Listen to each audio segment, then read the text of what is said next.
What's going on, traders? How we doing out there? Who's ready to get to the action today? I'm excited to keep things going. The market is moving all around right now with PCE coming in. So we need to take a look to see what's happening right now because a lot of shaking up going on out here.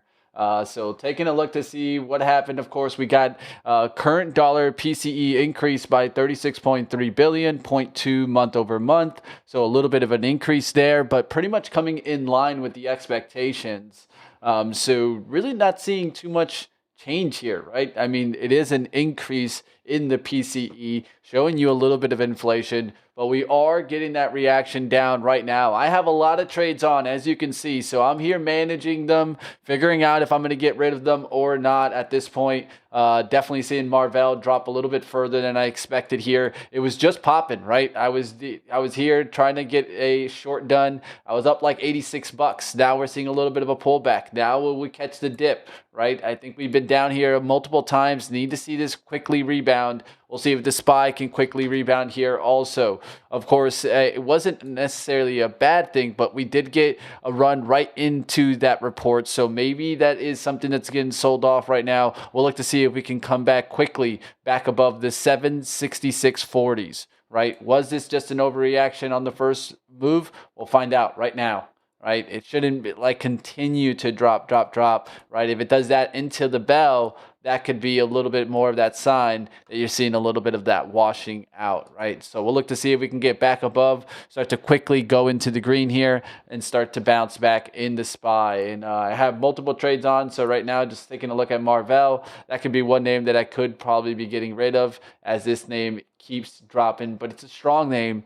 It's a chart that was looking great multiple times. Even the break here up to 243s looks really good and really can't get going. So we'll see what happens there in Marvell.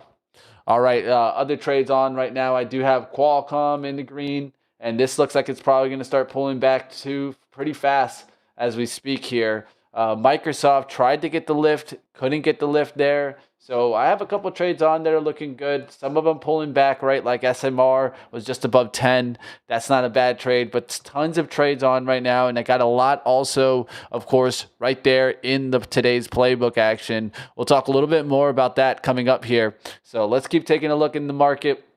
We'll talk about some trades. We'll talk about the action that's going on out there. And Marvell continuing to drop here. And so at this point, it's just one of those trades where, probably even before the PCE comes in, right around the 830 spot here, maybe should have just taken the cash and run. But that's how it goes sometimes. Was waiting to see what happened there with PCE, especially because I was here doing some TikToks. But just finished them up, just got done, so ready to rock and roll. And there goes the PCE coming in to throw a wrench on the day.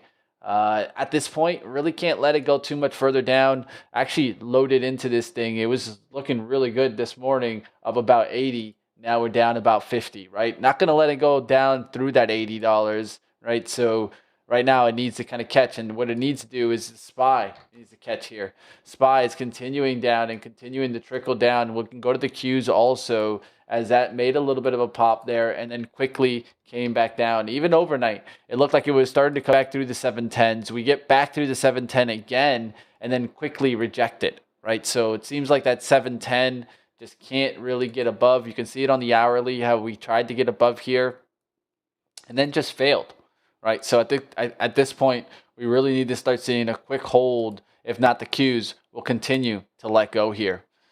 So I think right now it's all about seeing this next candle, this next 15-minute candle. Are we going to get a push back to the upside and back through the 710.50s is what we want to see. All right, seeing a little bit of a bounce there finally, but not much. So right now we're just going to keep an eye open it to see if we start to get the rebounding trade here back on.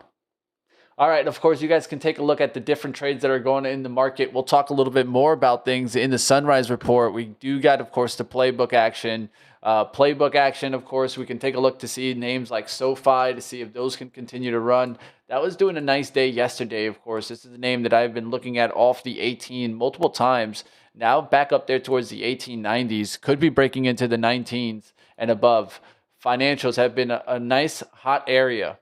Of course, we're going to continue to watch trades in the basic materials, trades that I like USAR. I talked about this trade yesterday, below 19s. It's close to 20s now, starting to break, and then maybe like a quad U, right? What about an LEU that I talked about yesterday?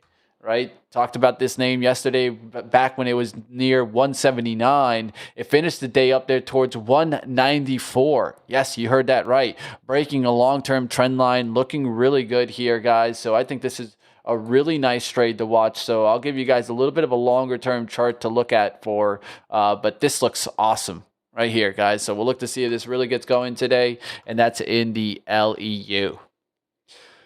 All right, SPY and Q kind of holding up here now, starting to just get a little bit of a bounce, but really not much, right? It's just kind of just slowing down the bleed, right? So I think that's what we want to see. We want to see right about 9 o'clock, at least some type of comeback, though. We'll look to see if we get that comeback, or will we get the further leak in the market. All right, of course, SMR is definitely not a bad one to be having right now. And I do have some lithium names, right, like LAC. Right, so we'll be looking to see what happens on that. And then UAMY also getting a little bit of a push this morning, but not much.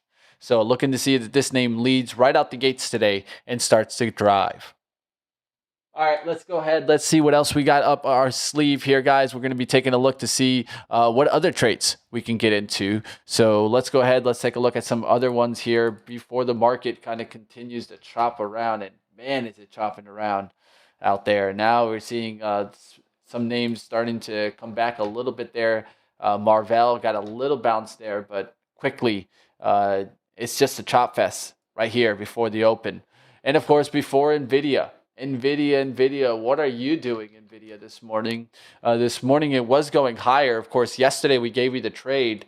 Really nice setup on the recovery of the 211s, going back up towards the 215 area, and that was perfectly called by Jane. 215s definitely can't get into right now. Now starting to fall a little bit towards the 212s.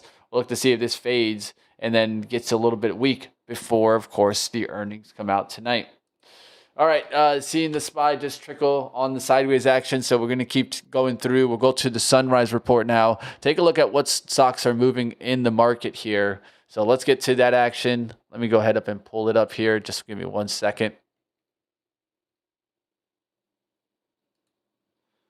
There it is.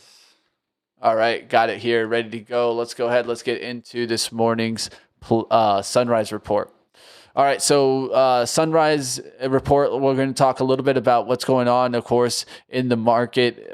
Yesterday's confidence print came in soft and hot, a headline that missed with 12 months inflation expectation pushing higher. Of course, this morning we were all going to be focused on PCE to see what would happen. But if we think about it, the tape really kind of ignored it, right? Stocks did rally, yields were falling yesterday. So those were all good signs. Now, we need to see what happens with this, right? Because there's a lot of inflation stacked up because of oil going higher, and that's not going to help things, right? As we keep pushing, oil at least is starting to fall a little bit, showing a little bit of signs of weakness as oil, as it's been dropping the last 2 or 3 days. So that's good signs. But of course, it's going to be all about what 3 things here, right? We're going to look at the PCE number that came in already, but now it's all about NVIDIA and it's all about Jackson Hole, right? Jackson Hole on Friday. Will they rally NVIDIA before the earnings report, or will they take it down? Those are things I don't have the answer to, but we'll definitely watch the price action, because price action won't lie, right? So one thing, of course, you've seen multiple attempts to get back through 214s today. So if we see a quick move through 215s, that would be kind of the look that I could see for some strength in, of course, NVIDIA. All right, good morning to you guys out there. It was a long one for me last night. I'm going to keep pushing through, but hey, that's just how it goes sometimes. What's going on out there, traders? How we doing? Who are you guys looking at? What's the stocks on the radar? Eric, good morning to you. How you doing out there? Yo, what's going on, Snowman? Good morning. All right, let's keep it going. Let's take a look around the market here. We're going to get to more of the sunrise report. Let's keep the party going. Let's drink a little orange juice. Let's see what else we got. And let's see if we can get this SPY to turn here, man. The SPY is now just going sideways for the last, 5 minutes here. Let's take a look here. I'll go to the 1 minute so you guys can see kind of the chop that's going on right now in the SPY. SPY just chopping around, going sideways here. Will we see this start to come rallying back through the 765.20s here? Honestly, I don't think anybody knows right now. It's definitely a shake type of day.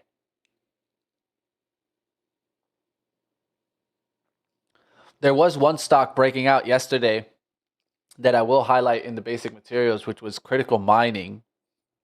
That's CRML. That's definitely a highlight stock. And there it goes. Come on, SPY. Let's wake up.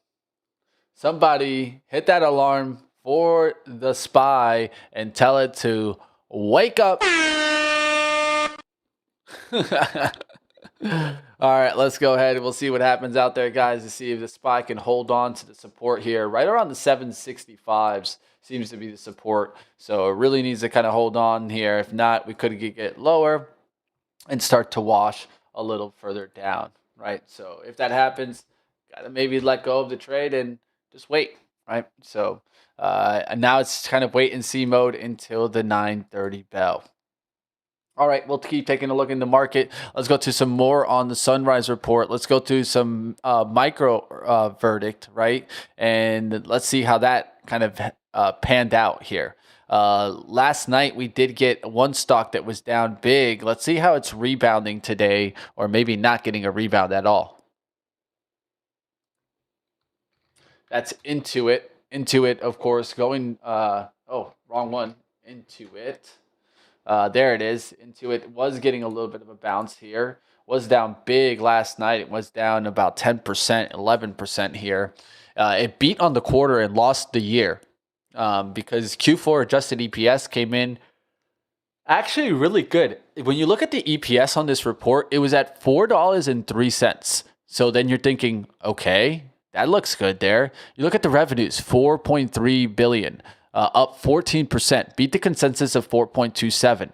But the full year 27 guidance came in, and that's when things really started to turn. The guidance now is worse than was expected, right? So the management is really looking forward and not expecting things to continue to push. Management is also buying customers ahead of its profit as MailChimp is bleeding out here. Another thing that's happening is the desktop ecosystem contracts. Stifel came in here on a ratings outlook and called it a reset and warned that the changes could take longer to work through. So we're seeing that down action there, definitely affecting things. You're also seeing here Zoom down quite a good amount, 5% here, second beat and lower of the morning. So these types of actions are not going to, of course, help some of these software names continue to hold here.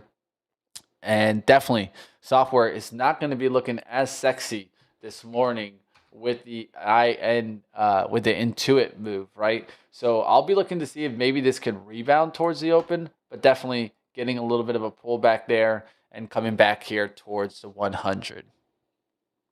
Let's take a look at some other kind of tickers that were getting the move. Let's see if we can find anything that was actually up. SMTC, Simtech. Yeah, Simtech here. Getting a little bit of a bounce here. This was up 5.47%. The supply chain confirmed what the evening was about to test the record fiscal Q2 revenues of $341.9 million, beat by 4%. Data center revenue crossed $100 million and grew 91% year over year. Q3 guidance came in at 14% above the consensus at the midpoint. On the morning AI CapEx threads get the verdict. It's a second derivative name, still printing an acceleration. All right, we'll see what happens here. SPY is still on the choppy chop and doesn't know what it wants to do. It's going to figure it out, but it might figure it out by the time it's the open, right? So we'll look to see what happens there, seeing a little bit of a bounce, and the chop continues, right? All right, let's go ahead. We'll talk a little bit more about the action here. Let's catch some talk from the chat. If you guys got a ticker you guys want to call out, go ahead and call it out in the chat. We can go ahead and go through those. What's going on out there? How we doing? Mike's definitely, it's a stock and roll type of day, so get after it. And we do have an exclusive discount event today. So if you're not in our discount, you're going to miss out. out. So, hey, get to the Discord right now. There's a link always in the description so that you don't be that person that's missing out. Come on. I don't think anybody wants to be that person missing out. All right, let's keep taking a look at the action out there. I want the purple one. I always want the purple one. What purple one? I want me one of those sick hats. Yeah, the sick hats. You want the purple one? I got you, my friend. I'm gonna have to get you one. I have one of those right in the closet right now. I don't wear the purple or the pink one too often. I like the blue one with the pink P, of course, and then I have the white one. This is the limited edition one, guys. This one, like, people like at Trade the Pool ask me for this one. That's how you know. The white one. Ooh, the fresh white. Got to get the fresh white one, guys. And they're pretty good hats, man. I wear them all the time. I rock them everywhere. So, yeah, Trade the Pool, guys. Get after it. All right, let's keep getting into the market out there and get your swag. And hit that Discord link right now if you are, or for some reason, not in our Discord already. All right, DAIC. Let's go take a look at this. All right, DAIC here, getting a little bit of a lift there. $6 stock here. Not looking too bad here. Up one, down one, up two, down two, up three, down three, reloaded here. I like this hold of 6 here now, so it doesn't look bad to maybe get a little bit of a lift there off of that 6 break here. Do I dare go for something like this? I normally don't, man, but just for ets and giggles, we could have some fun on this. It's a nice looking setup here, right? You have the ability to size in because now you got the little bit of a pop, right? I like how you dropped below this, right? Now I'd be looking for any like kind of pullback towards 6 to get that reload, and you're already seeing it get the reload there. So it looks good here to maybe continue the strength and pop back above the 650s, maybe make some run there to 7. If we think about the flag pattern and I measure it from here from the 4 up there towards 660, so maybe about a $2, $20 pop. So potentially, right, $8 on this name wouldn't be a bad kind of target for me. So we'll look to see what happens there. DAIC. Don't know exactly about the ticker if it has some catalyst out there, but the chart setup is broken down right there for you and doesn't look bad. We'll see what happens there. All right, of course, we got more action for you guys, and definitely get to the Discord, my man, putting it out there. Lots of links there, so go ahead and hit it. And definitely you got to get some of these hats. You know it. We got to go ahead and we got to do a little bit of a swag giveaway. I'll be pushing for it. All right, I'm seeing the SPY come climbing back a little bit, slowly but surely, as the SPY is starting to work its way back. And I'm still hanging on here in Marvell, even though it's a tough one to hold right now. It's being slightly into the red, right? And this is how you got to be as a trader, right? You're going to have some type of risk. You got to always manage it. And we'll see how it plays out towards the bell. It's going to be really important for the bell to like come with that quick action, right? So let's see if the Qs can start working their way back here. Getting towards the 710 would be key. All right, other than that, I mean, we got to keep watching the action towards the bell here. We'll be, of course, joined by our traders coming up here in just a few minutes. So I'll be looking around to see what other stocks to kind of mention. And we can always go to some smaller names. Already 2 attempted push higher. Already 2 failed attempts to push higher. Bearish, says Eric. We'll find out, Eric. You know, it could definitely come breaking down today.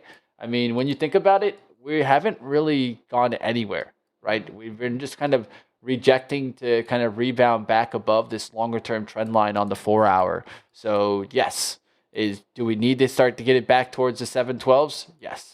I would definitely agree.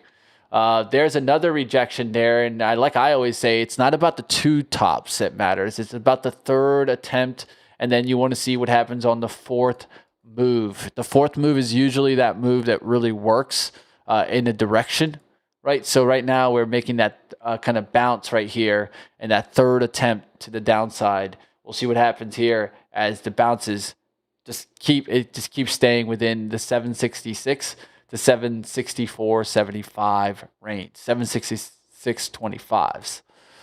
But yeah, just chopping in between the range right now. We'll look to see what happens here, right? What plays out towards the bell. All right, we'll take a look around at some different trades out there. Definitely basic materials still showing up there. Healthcare is still showing up. There's still some trades to be had there. Cheaper names to kind of keep an eye out that were just kind of on liftoff mode this morning was Summit Therapeutics. And wow, I mean, this name is just completely pushing.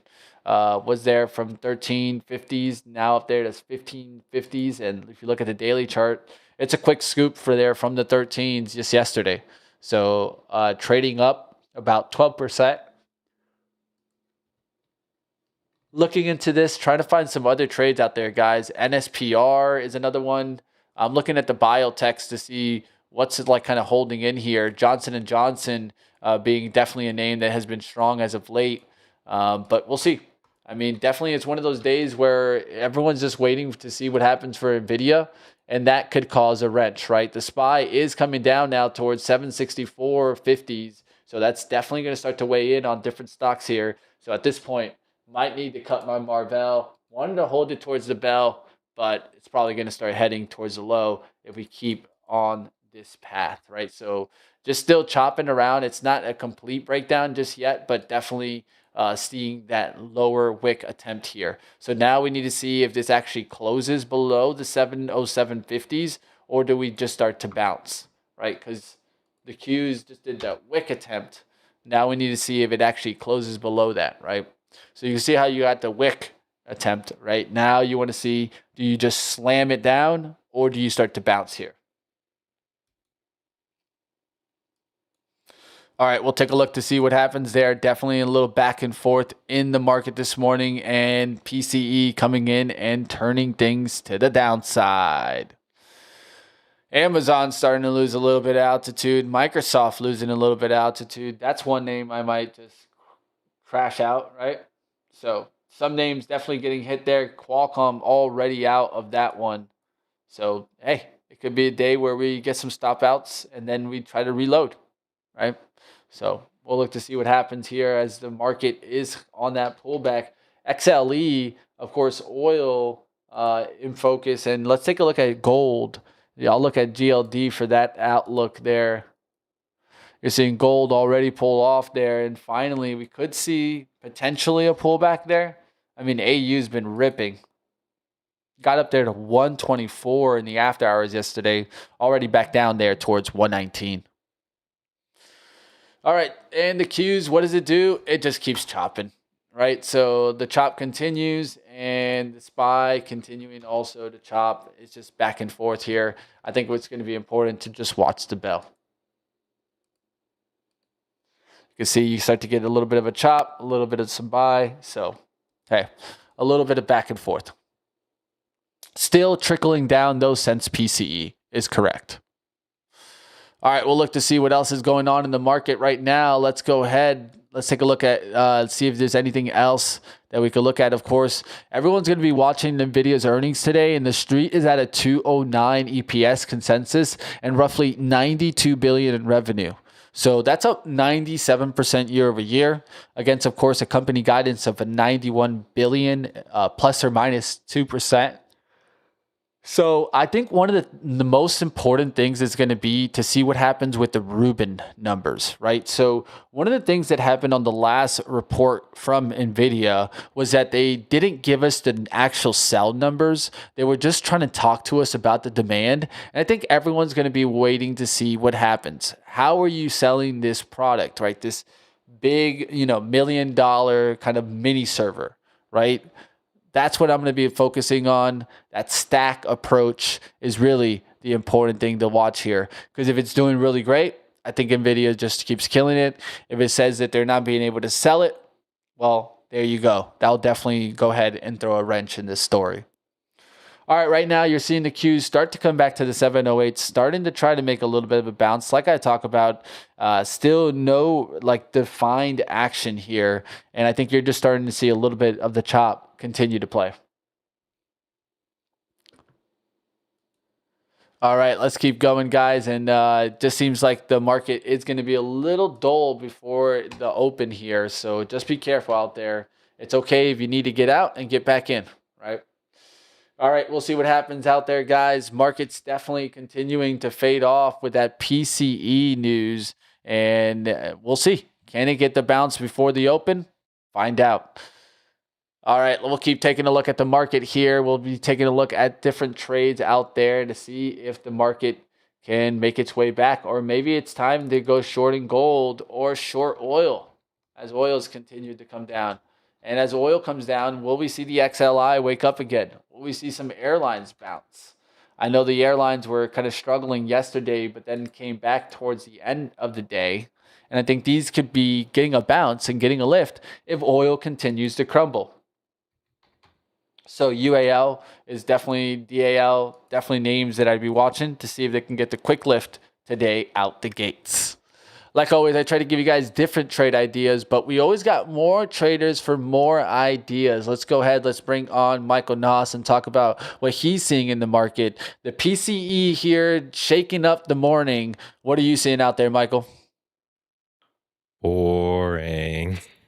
Just boring. Like, come on. Like, look at this Qs. We're above the pre-market low. We're below the pre-market high. We are inside yesterday's range. We still on the SPY here too. This is what 1, 2, 3, 4, and we're right in the middle there for 5. It's got to be NVIDIA, right? That's got to be the thing that finally shakes us up and gets something going on. Like I come in, I open up my screen, and the SPY is down 0.13%. It's like I remember the days where it was, 3% up or down with tariff tantrums, and we're about to, end the civilization times, and that was up a huge amount. We're just not doing anything. Nothing's going on, and there's only a couple things that this tells us for sure. One is obviously be careful trading, right? Make sure you're understanding that it's not so much an environment for huge rips or huge tanks, or unless you're trading something that is very specifically kind of news driven, and then also just make sure that you know that it's going to change at some point, right? The only things we know for sure is that the market, when volatility is mean reverting, so price is not mean reverting. This is something a lot of people confused. They think, okay, prices go up, that means prices have to go back down, or prices go down, that means it has to go back up.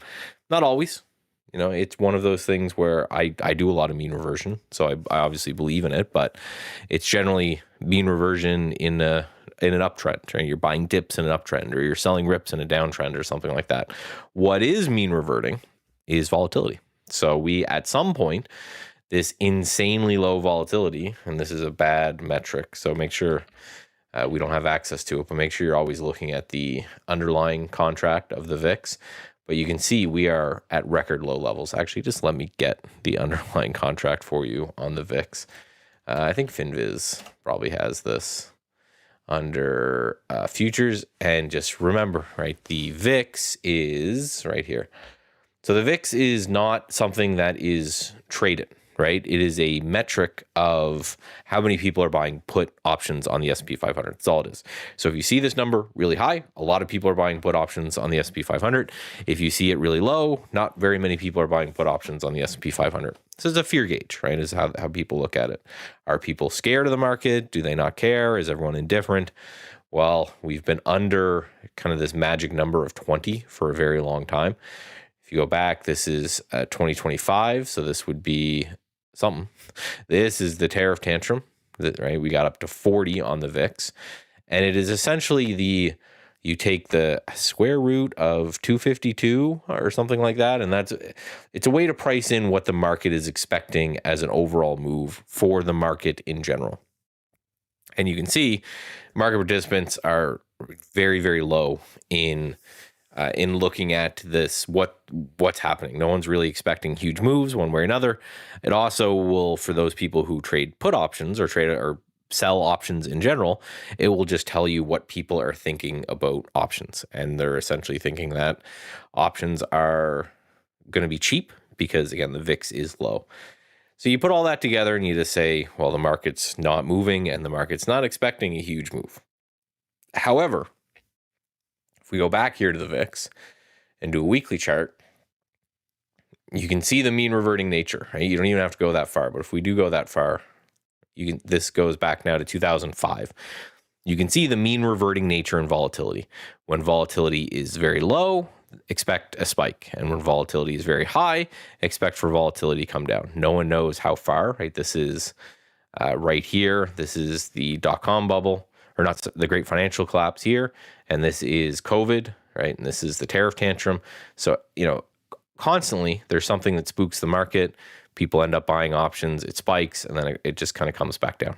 And that's just the nature of the mathematics behind it and how it works. But the fact that it's been this low for this long just means at some point volatility spikes. It doesn't necessarily mean we go down. I want to make that very clear, right? You can have upside volatility and downside volatility. It just means at some point that this has to happen. So what you want to make sure is that you're not getting chopped up with the market, that you have some sort of a game plan to go in and say, well, let's look at either sectors or industries that are moving. And when the market is experiencing this period of chop or low volatility, there's kind of just two extremes to look at. One is you go really short-term in nature. You're buying a trade and then you're out of that trade in a couple minutes. Well, then you don't care what the VIX is at, right? Especially if you're trading uncorrelated market assets or, low float kind of crazy stuff. That's one way to look at it. The other is just to go really long, go really wide and go really long and say, okay, I know the market's going to flop back and forth 0.5% to 1% inside this range. Maybe we break down out of it a little bit and then bounce up, or maybe we break up and then we bounce back down because we still are in this longer term range. Maybe we just hang out and we chop here for some amount of time.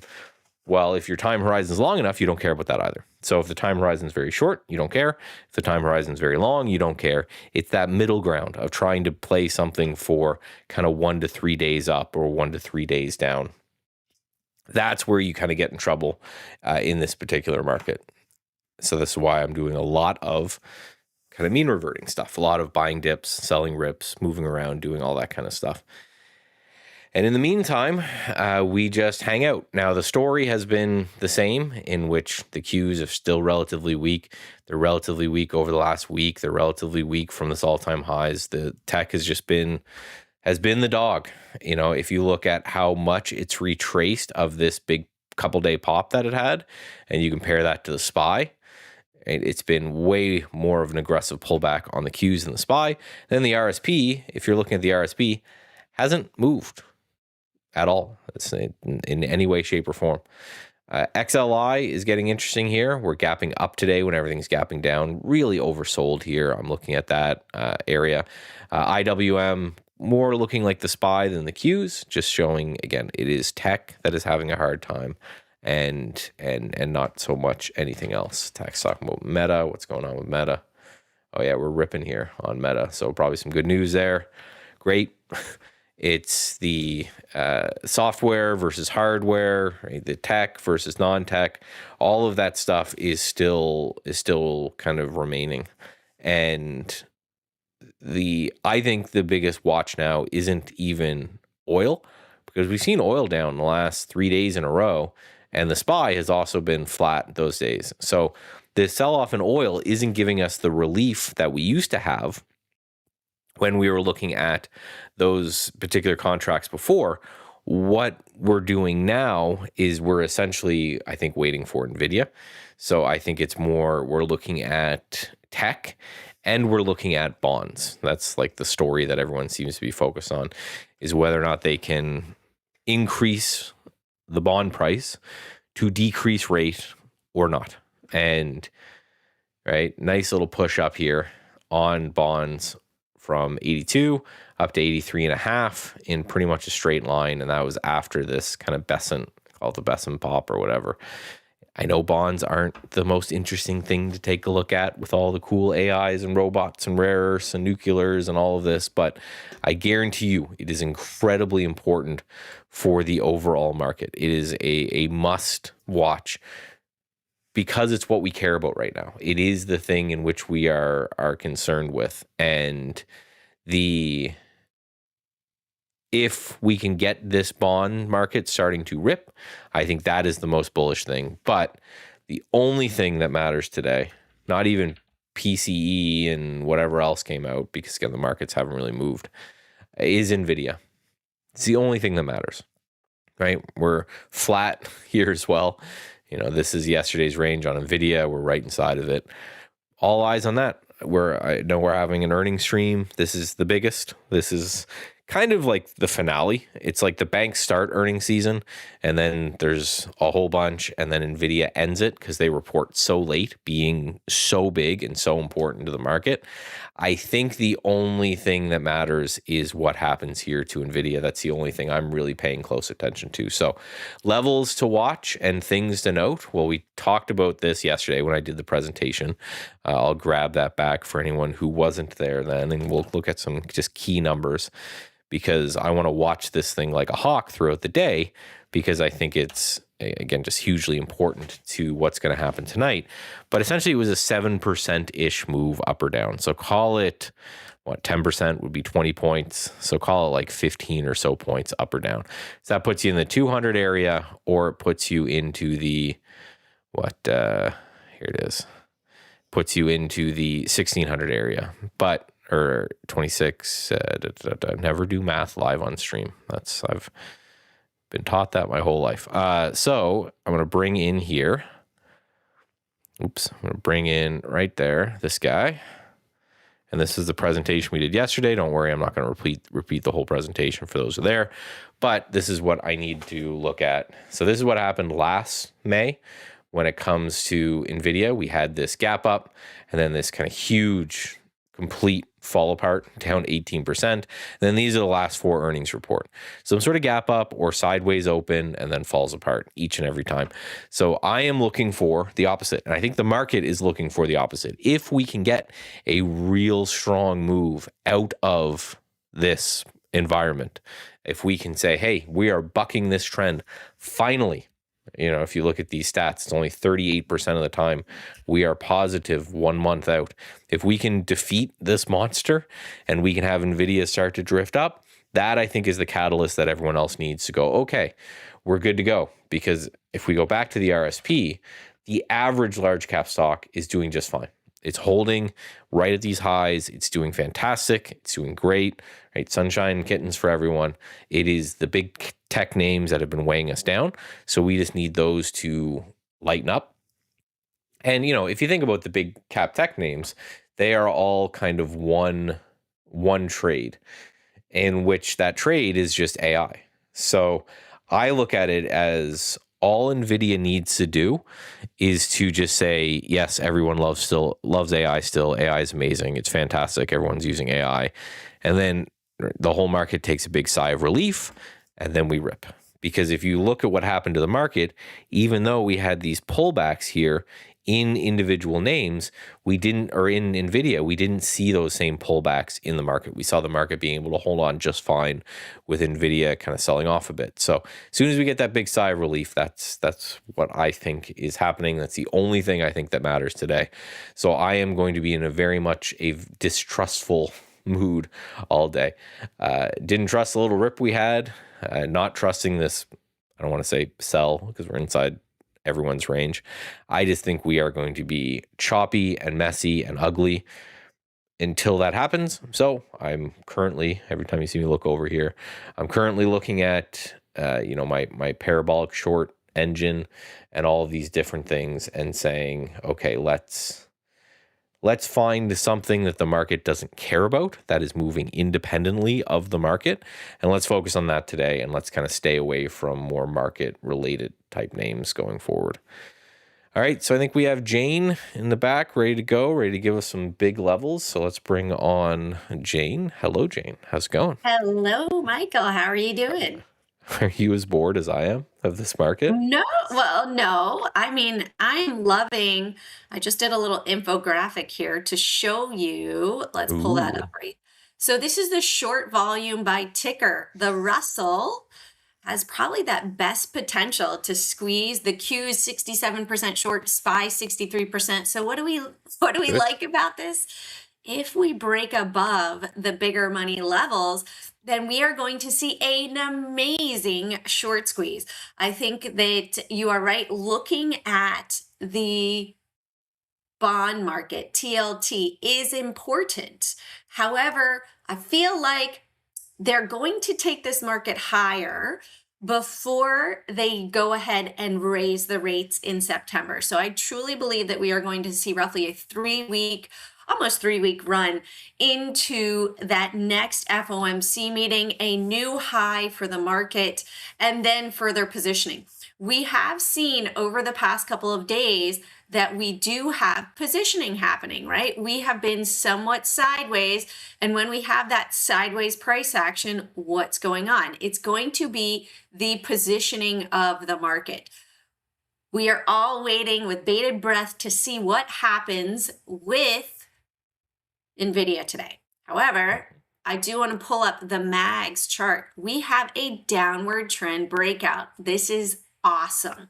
A close above 68.52 is where I have that bigger money. All the rest of the quarters are below us. This is super bullish to me. I am not seeing, like you mentioned, that there is fear in the market. More evidence of them being bullish. Typically, when we see that the market is going to crash, I will get a red signal on both the fear indexes, the inverse fear indexes being UVXY, VXX, UVIX, and all 4 of the inverse ETFs for the indexes, SPXS, SQQ, SRTY, and SDAO. Right now, I am seeing that we don't have that correlation at all. So that indifference to me leads me to believe that we are going to be moving to the upside, right? So we've got green indications on fear. We have 3 out of the 4 red for the inverse ETFs. However, we are so close on a couple of them, especially the SQQQ and SPXS, that this to me is saying, hold on, they're making it look like it is bad so that the general population is going to sell to them. So they can position right here and then move it up. USO, yes, has moved down the past couple of days, but we are still above where that bigger money is. Potential for this to move higher. They're still continuing to sell the dollar, meaning that gold and silver to me are still getting that buy signal. So right now I'm just getting a bit of a pause on the market, which will happen when there is positioning. Same sort of thing with the MAGs right here. We're seeing that we are positioning, downward trend breakout, potential move higher. NVIDIA, 6 out of the 7 MAGs are above that bigger money level. Could it reverse today? For sure, it could. But when we have 6 out of the 7 above, that's giving me even more evidence. Like you were saying, don't do math live on the stream. Let's do 6 out of 7. I always love pulling as a 85% chance that the MAG 7 sell-off is done and we are going to see a push higher in the market. So you like statistics? I'm going to say 85% chance that we are going to end up higher with a gap higher. Also, what does the almanac say for this Wednesday, Thursday? Because I think you're likely going to see that it's going to be higher, a higher close into the end of August. It is definitely a volatile week. August 3rd to last trading day, S&P 500 up 19 years in a row from 2003 to 2021. Then it must have broke the streak, down 0.06% in 2024. So overall bullish. And yeah, I agree that we're likely to have a gap up, but you know, like I just showed with NVIDIA, it always gaps up after earnings. I think the real thing that would just absolutely stuff the shorts is if it gaps up and then continues higher, or even if it gaps down and rips. Like the pattern, and you know this, Jane, the pattern on NVIDIA right now is too easy. When you see something that it's like happened like 7-8 times in a row, NVIDIA reports earning, it gaps up and it sells off over and over and over again. You know, it's only a matter of time before everybody has seen that pattern and they do something completely out of left field just to screw with everyone. Yeah, I think that's going to be the telling sign. So I would love to see a gap up and then have a bunch of people shorting into that gap up because they're like, oh, well, it always sells off, and then just turns around and absolutely just kind of rips in their face, which I don't know if it's going to happen. But to me, that's again, a super interesting thing that could happen there. Yeah, I'm checking to see what super large volume we've had, if we have any large ones. So we had smaller trades at 213.05. So I'm just looking to see 825, 213.05, closing bell. Okay, we can pretty much ignore those. But 208, let me do this. All right. So what have we had recently? Right? We have seen that we have had, let's bring this larger than, let's call it 2 million over here. So 500,000 and 2 million. Let's expand it completely here as far as big shares. So 10 million, 10 million, and 10 million. So if we go, that's a pretty wide gamut, 208 and 216. If we go above 216, full on bull, because in the past 3 days, we've seen 30 million being traded at that area. Good. No, I'm very invested, so I certainly hope it happens. It's like we just need to see that occur for, again, any existing period of time. I just won't trust tomorrow's gap up just because, assuming there's a gap up, just because it's always done it. But if it gaps up and then we see 2-3 days like holding that level and actually performing well and making new highs, I think we do have a potential kind of blowout, rip your face off type of rally, because it's just been, it's been too easy to just, NVIDIA reports good earnings and it beats revenues and it beats blah, blah, blah, blah, blah. Then it gaps up and it sells off. And it's been too easy. And when something is too easy in the market, you're just expected that other thing to occur. And I hope you're right. I hope it happens soon, because I am getting bored, which is fine. That's part of trading. Like if you look at the P&L of my account, it's been stagnant now for ages. So I'm just hoping that there'll be, something, right? Get me stopped out of some things so I can buy other things, or get me, get me a bunch of profits, which obviously I'd prefer. But at this point, just give me some movement. A lot of what I do is based off volatility, right? So I need movement in order to trigger trades, right? Either in or out. So these choppy markets, I just sit with kind of a full portfolio and, kick rocks. I cut down a couple trees yesterday, like just to get it. There's just nothing to do, And that's perfect for prepping for winter. You kick them, Michael. It's also that it's exactly what you predicted in January. Some chop salad fest in the market. Boring sideways price action. That's my real worry, is that we are going to get, so the polls are getting more and more definitive. And when they hit a point that they're really definitive, then you can end up getting that move. But I'm worried that that's my biggest fear, is that this is election driven chop and not just summer doldrums. Because if it is election driven chop, then we've got, it's like November. So it'd be late October by the time we really start kind of kicking and rolling again, which would be like horrible. But as soon as historically, if you look at the data, as soon as it's fairly sure what's going to happen, it being the market, then that's when people start making bets. And it's more and more, House and Senate to the D, which I don't know, I forget what side that is. Democrats, that D. Which one's, and when it gets to the point, if it's ever like an 80-90% chance, then I think we're good to go. But I don't see it getting there anytime soon. I'm trying to look here.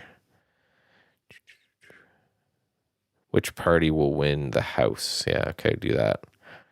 Yeah, so it's a 86% chance for the Democrats on the house side of things, which I don't know which one of these is more important. Again, everything I know about your politics is completely against my will.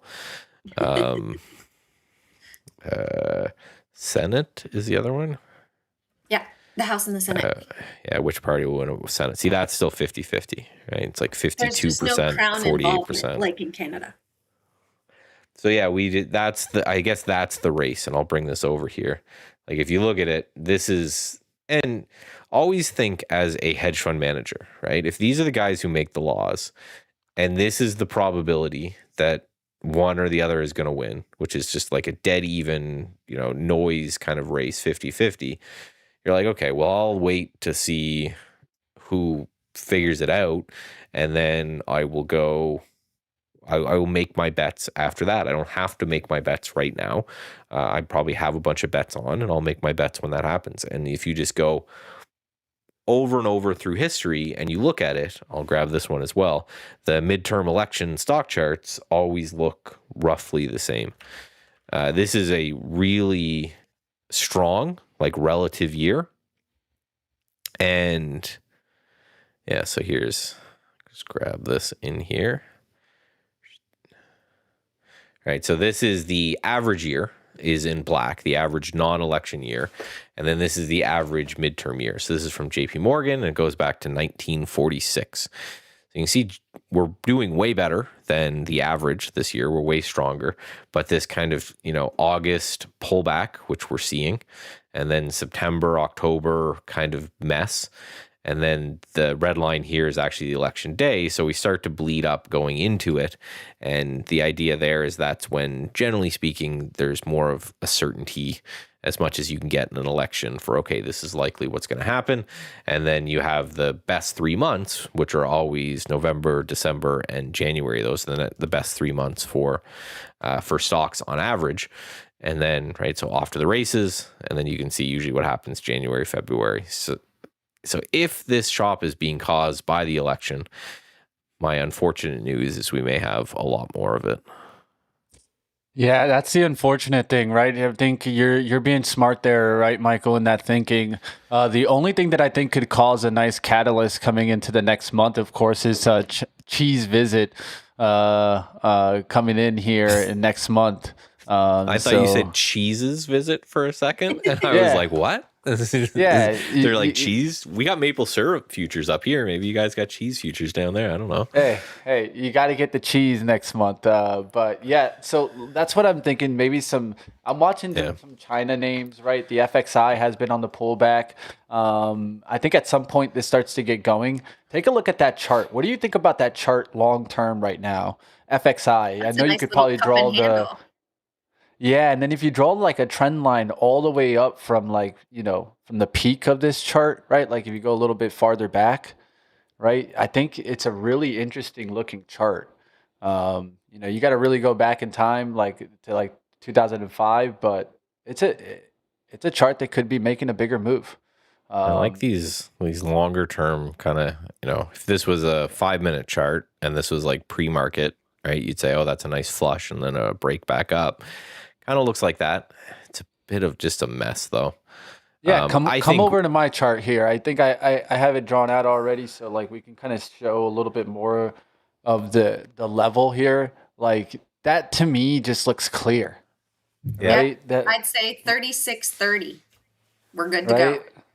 Yeah, like you be patient here, but once it starts to get above that, and we know how China does it, it gaps above this. It doesn't do it in a stair step like it gives you a chance. You have to kind of position in and be slow. What's hard just follow is the Asian market.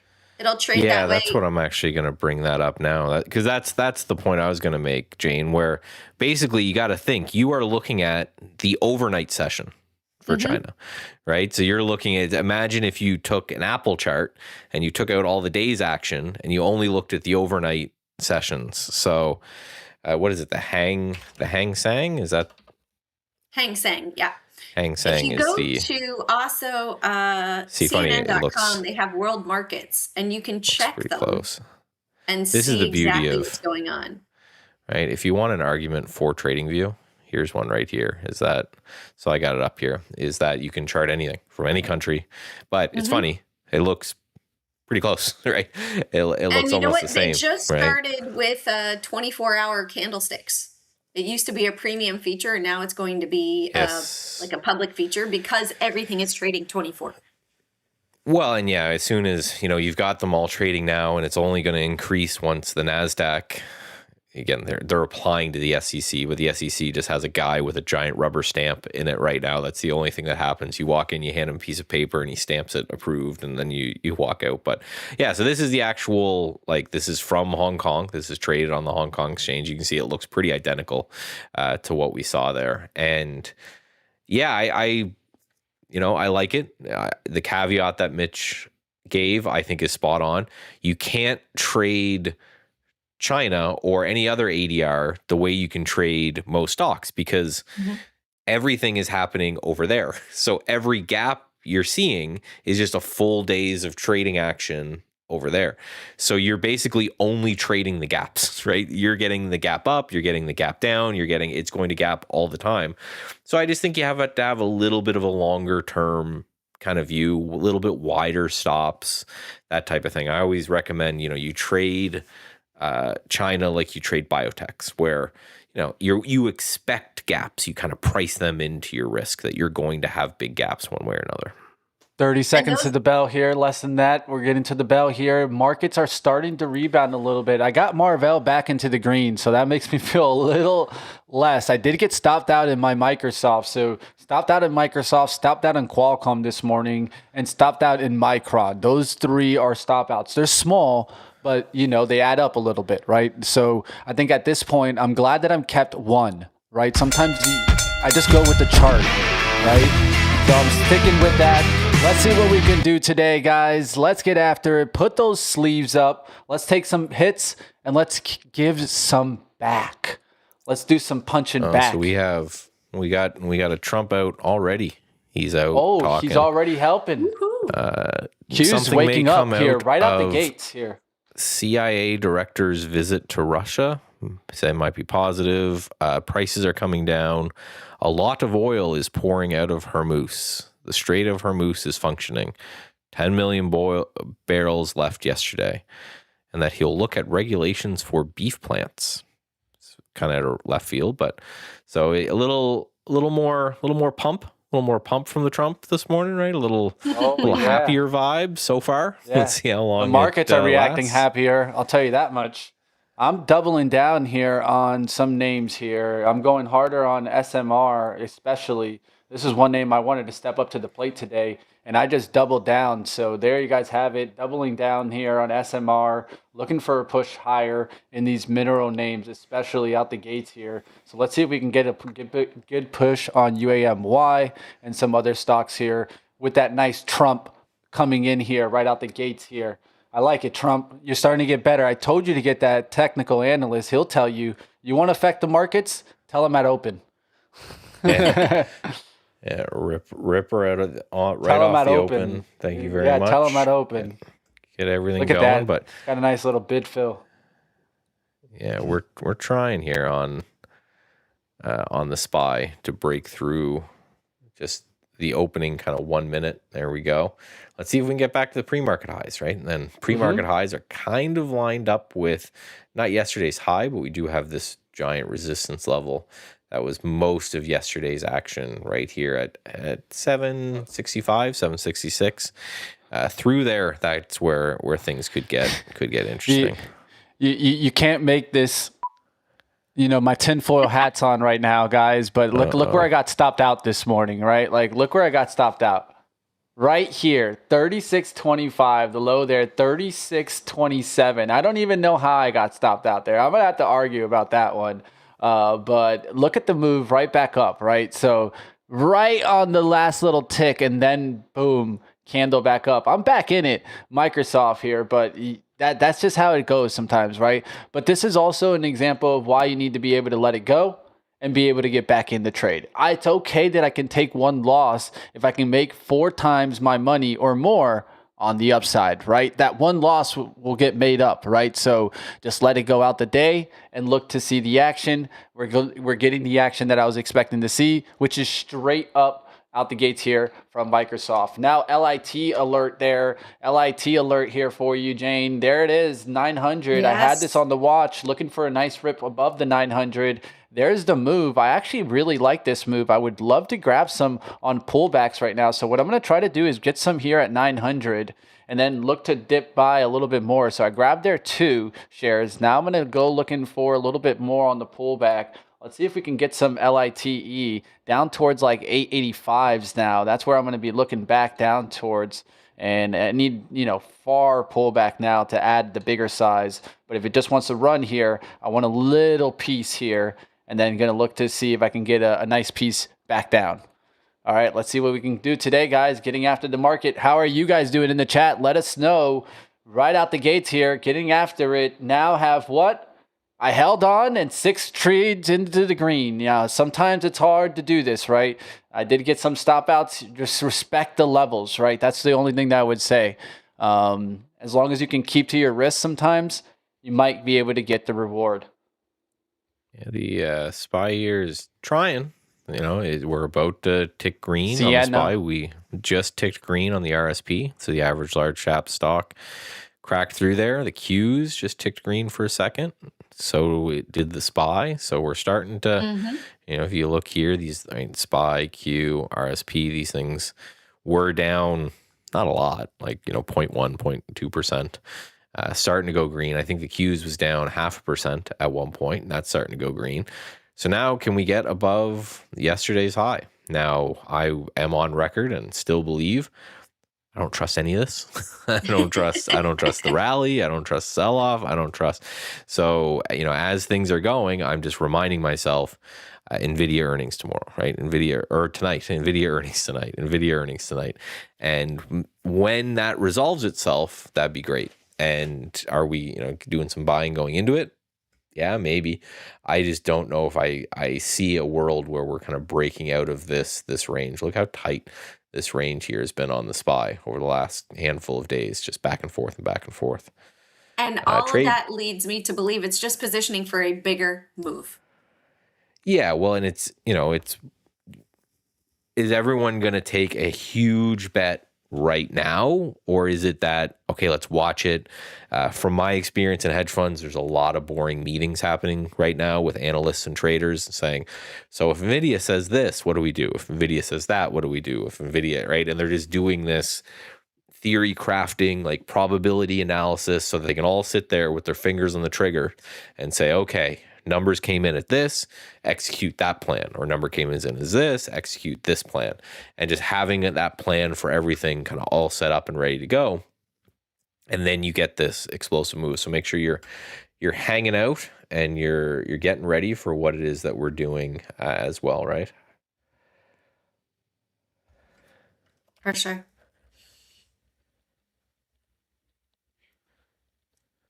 Seeing a little pullback right around the same level. So big important level is the 711s. It's been a big and important level for a while now. Watch to see what happens if we can get back to 711 on the Qs. It's rejected there nice 4 times. So if we can clear that with a nice big lift off, that could also be a sign, right? So 711s seeming like a resistance on the Qs. And as I say that, we're pulling back. We hit the 9 and we went straight back towards that 711. Let's see if we can break it this time. For those that also like the low float juice runners, we've got CRE, DAIC, and per pre-earnings trade. Oh, I guess what's going on now is Trump is getting interviewed right now on, I don't know. Right now. Some show. Right some here. show with some right now. uninterested looking.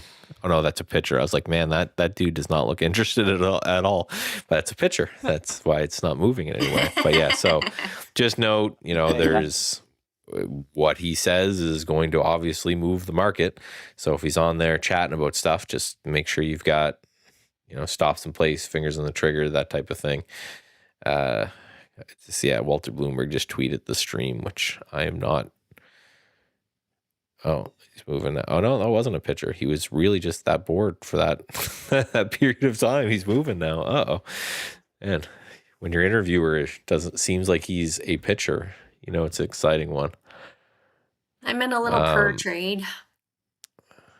I'm watching the metals rip here, guys. Look at this trade here. That's what you want to see. The stock is gapping away from me on the trade. That's what I want to get to, guys. I added this one here, UAMY. I added another 100 shares out the gates here, getting a quick reaction to the upside there. So it tells me more and more the minerals play is on, and it's hot, hot, hot. Tells me that SMR is not a bad opportunity there. I already added in a good amount here. If I get stopped out of this, what I'm going to do is I'm actually going to be looking to maybe get right back in, right? I do like this trade overall, the nuclear trade. I started to see multiple nuclear trades started to get hot there. UEC, big liftoff yesterday, right? Let's look for URA if you're more into the ETFs. Look at that holding in today and starting to really drive, right? Look at where it's at. The XLB, Michael and I were like hammering the hammer. And I think one thing that should be noticed is that when Michael and I are like telling you something, I think it might be something you might want to look at, right? Because there's a good thing to that, right? Because Michael and I look at completely sometimes different things, and if we're both seeing it, that could be something, right? And so here you guys have it. The XLB now really showing some strength, showing some action on the day here. Nice little push right out the gates. XLB. Is there some XLB juice? That's what they need to come out with. Yeah. User FJ8. I was in some NSXX as well for that SanDisk reversal. Also, DRAM and RAM are looking good at the techs. Liking the tech names for this reversal. Pretty much confident with what I'm seeing that the Mag 7 is done with the sell-off. Here's your trade. Here's an easy one. I sometimes like the easy ones, and I'm going to try to take an easy one today. Lift off in the industrials today, so why not take a trade like Delta? I don't have the buying power. I'm going to try to get some here, but I think it's a really nice, easy trade. Yeah, I don't have the buying power right now, so I'm going to hold off on it. But Delta, industrials, all pretty much green out the gates. What is that? That's the oil move. Oil continuing down right here out the gates here. It's funny because the XLE is going up, but the energy stocks are going down here out the gates, led by oil, gas, and drilling really getting hit hard. That could be kind of more of your Trump conversation out there that's causing that. I haven't taken a look at WTI, but you're seeing it right now. Industrials are really pushing, leading the market with utilities and tech right behind it. So good little push trade there. Computer systems leading the action to the upside. Dell pushing 2% up already on the day. SanDisk over 2%. STX over 2%. And holding the pullback. That's what you want to see there. The hold pullbacks on the 9 EMA. Sorry you're not seeing these charts. I'm just running through some charts here and giving you guys names so that nobody says, hey, you didn't tell me about this big mover. HPQ doing a good action move right now. IonQ getting a little bit of a lift there today, showing you the computer systems are hot. Software infrastructure also getting a lift there with Microsoft, Oracle, PanW up 2.6%. Nice move there. CrowdStrike with a 1.62%, and Adobe up 2%. You got Fortinet up 3.49% from the gates. So looks like Fortinet is waking up. I don't know if you guys like Fortinet, but that's not a bad play for internet play, right? Not going away anytime soon. My crowd was bouncing as well, so it looks like it could be a cybersecurity thing. But hold on to this crowd now for a while. Software infrastructure. Right. When I see software infrastructure, I think Microsoft and I think those cybersecurity names, those are what lead those names, right? So it's an interesting space, but look at the action from Microsoft today. Makes me feel like loading up some more in the MSFU. Look at that action. That's why you get back in, guys. That's why you can't be afraid sometimes of losing, right? Losing is going to happen, right? Like this hit, does it frustrate me out the gates here? I was grabbing my coffee at that moment. Yes, it frustrates me, but we just let it go and we look for the trade again, right? As long as you're keeping with the risk and reward. And this time I got out 90 there, right? I only got 60 there this time on the way up, right? I didn't over leverage myself and say, oh, I need 180 this time to make my money back. I said, I'm going to take the shot again, measured, right? This was a sized approach last time, 30, 30, 30, right? This time I did 30-30 right after after I saw the bid, just kind of holding there, and now getting the lift, right? So we'll look to see what where else you can trade. Hey, what are you guys seeing out there in the market? This IVG, IGV, it just the gap down and close positive. This is a really nice looking daily chart right now. Again, assuming we close here or somewhere near here, it's a pretty wild gap down, come back up to close green. And I like it. I like it. Now I always have to say I'm in it a bunch, so of course I like it. But if that candle kind of closes like this, I'll probably add to it again. And I think with my most recent add, which was somewhere in this area, my average is kind of up in the 80s now. So if I add again, you're probably going to talk, I don't know, probably 85 or so as an average. So my average keeps creeping up here. Ultimate target, I never thought that there was a world in which IVG would go back to highs with the whole Claude's going to destroy everything world, but no, good. Just looking here, the SPY, the Qs have now gone positive, and so has the SPY. So we're now positive and kind of holding. We're trying to break out of just this. You can see this shelf right here. This is yesterday's close, and then this is the high we had in the pre-market, and now we're above that. So a pretty important level. See if we can hold above it. I'm going to look to see if dude's done yapping, because that could be a good thing. I think you're also seeing, the tech names, Micron, SanDisk, AMD, helping to lift the Qs as well. So keeping those on watch. We've got a gap fill potential right here on Micron. We could see that it could jump 20 points if it can break above 940. Yeah. Watch for your mag lift. Yeah, I think Tax said it has as well as today's the Super Bowl, right? This is kind of the Super Bowl of earnings. This is the big thing out there. So, this is why I'm distrustful of most things, if not everything that's happening right now. But it just means this is the day to focus on these things. And as we talked about, tech has been the missing piece of the puzzle. Everything else has been doing fine, and tech hasn't. So if we get tech to participate and have a great time, then we're looking at all-time highs again. Knocking on that door. I just got an alert. I'm still in my dicks. We don't need to reopen that door entirely. We're not opening that door. But that door got closed yesterday.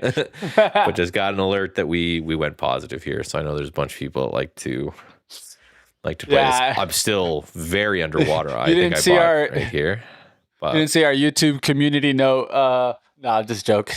You got an email from YouTube said, "Lighten up, guys." But yeah, that's a pretty interesting. Lighten up on the dicks, bro.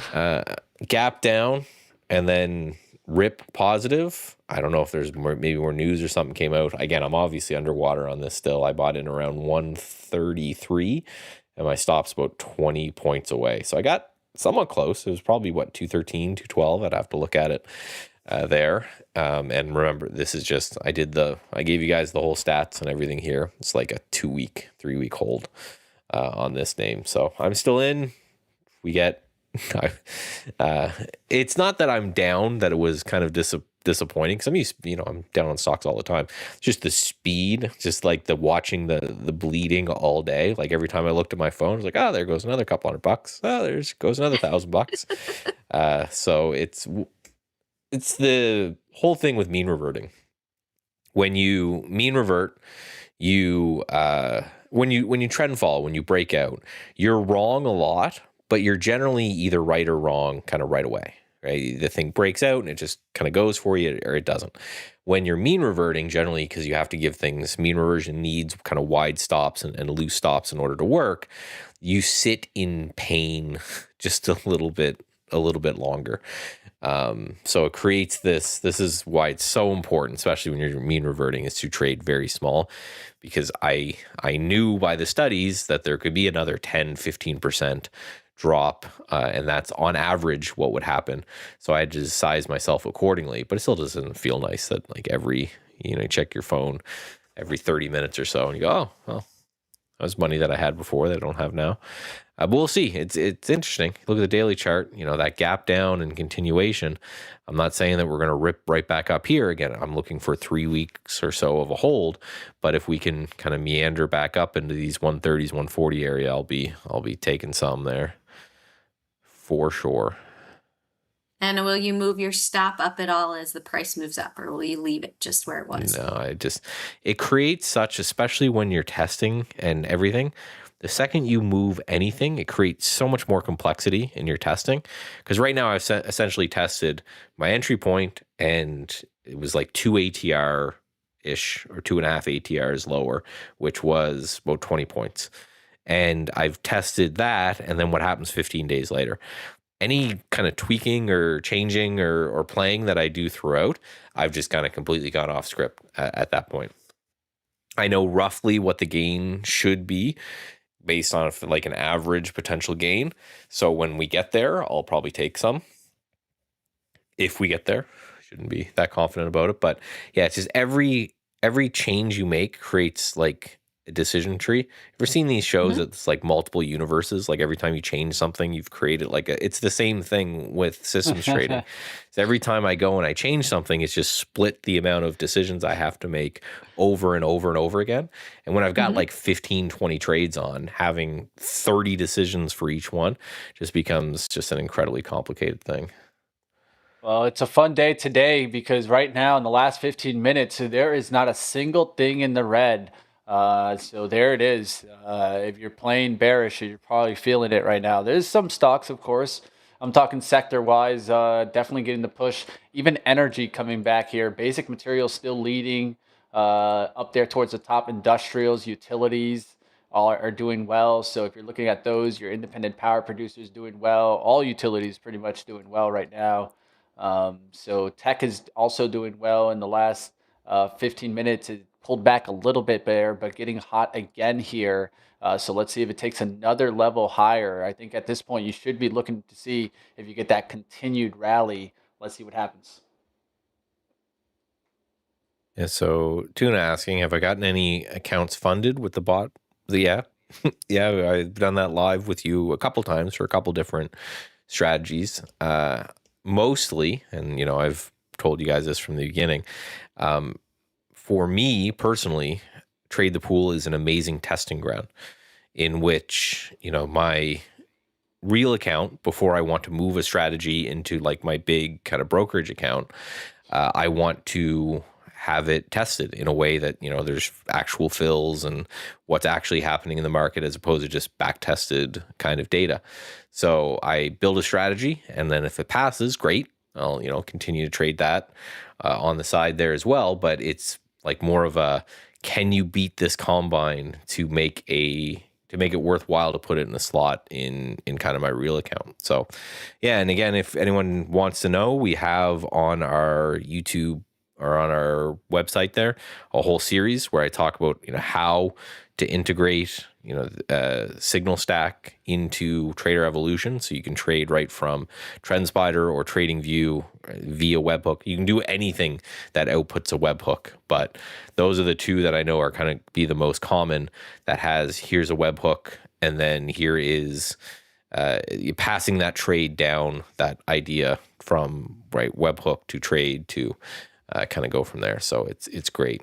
I really like it. And then what's cool about Signal Stack is once you're proficient with it, it can do a bunch of different brokers at once. So if you have a broker account and you have a Trade the Pool account, then you can just have it send the same order twice with different position sizing for each one. And again, it starts with TradingView fires an alert, sends a webhook, it takes the webhook, fires a trade out. But whole course on there.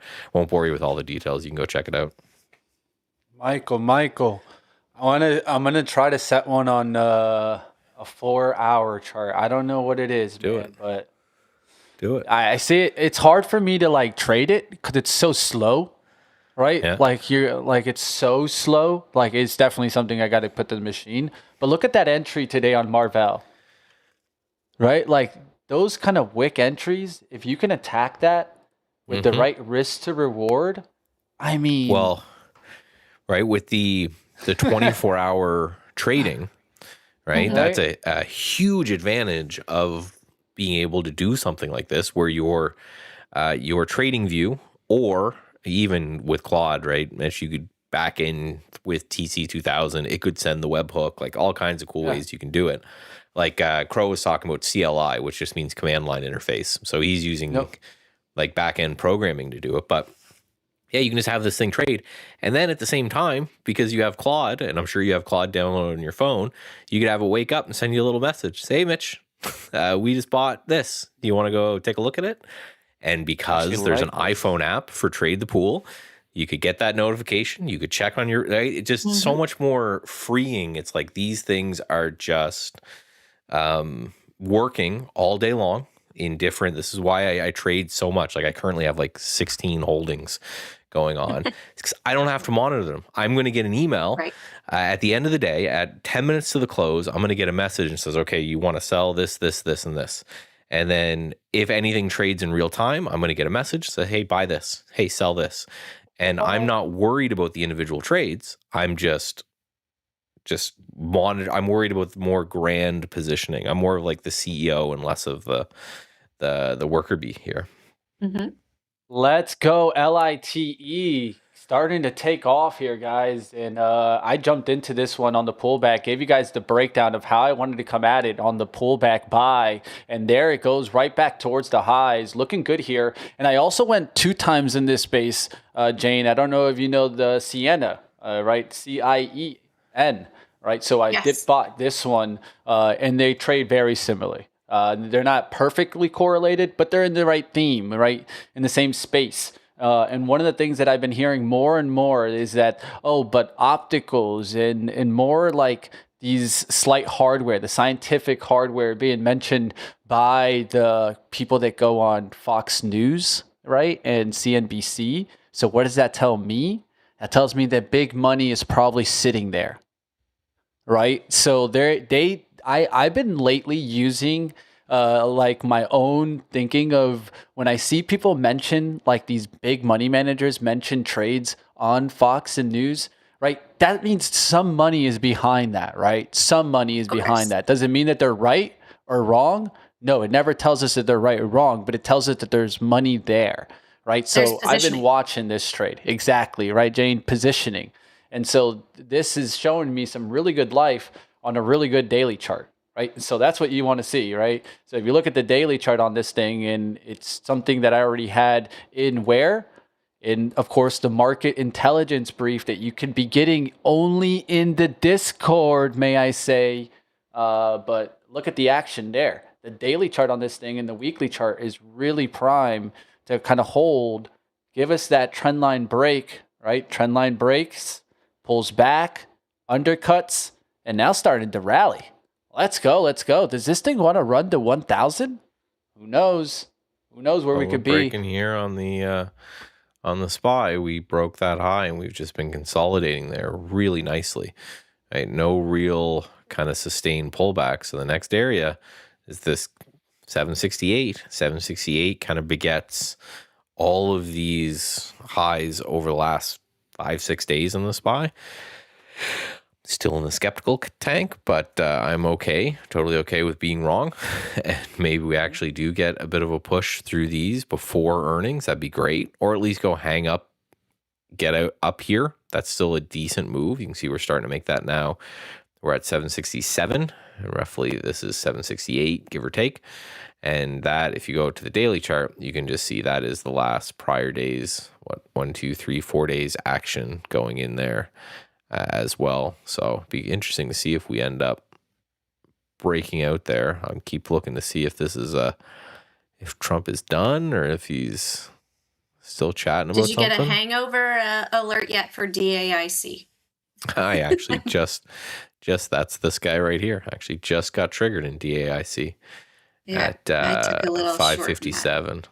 Oh, cool. Welcome. Oh, I hope we're right. I was like, well, I got in at 6:01. Okay. But, way better than me.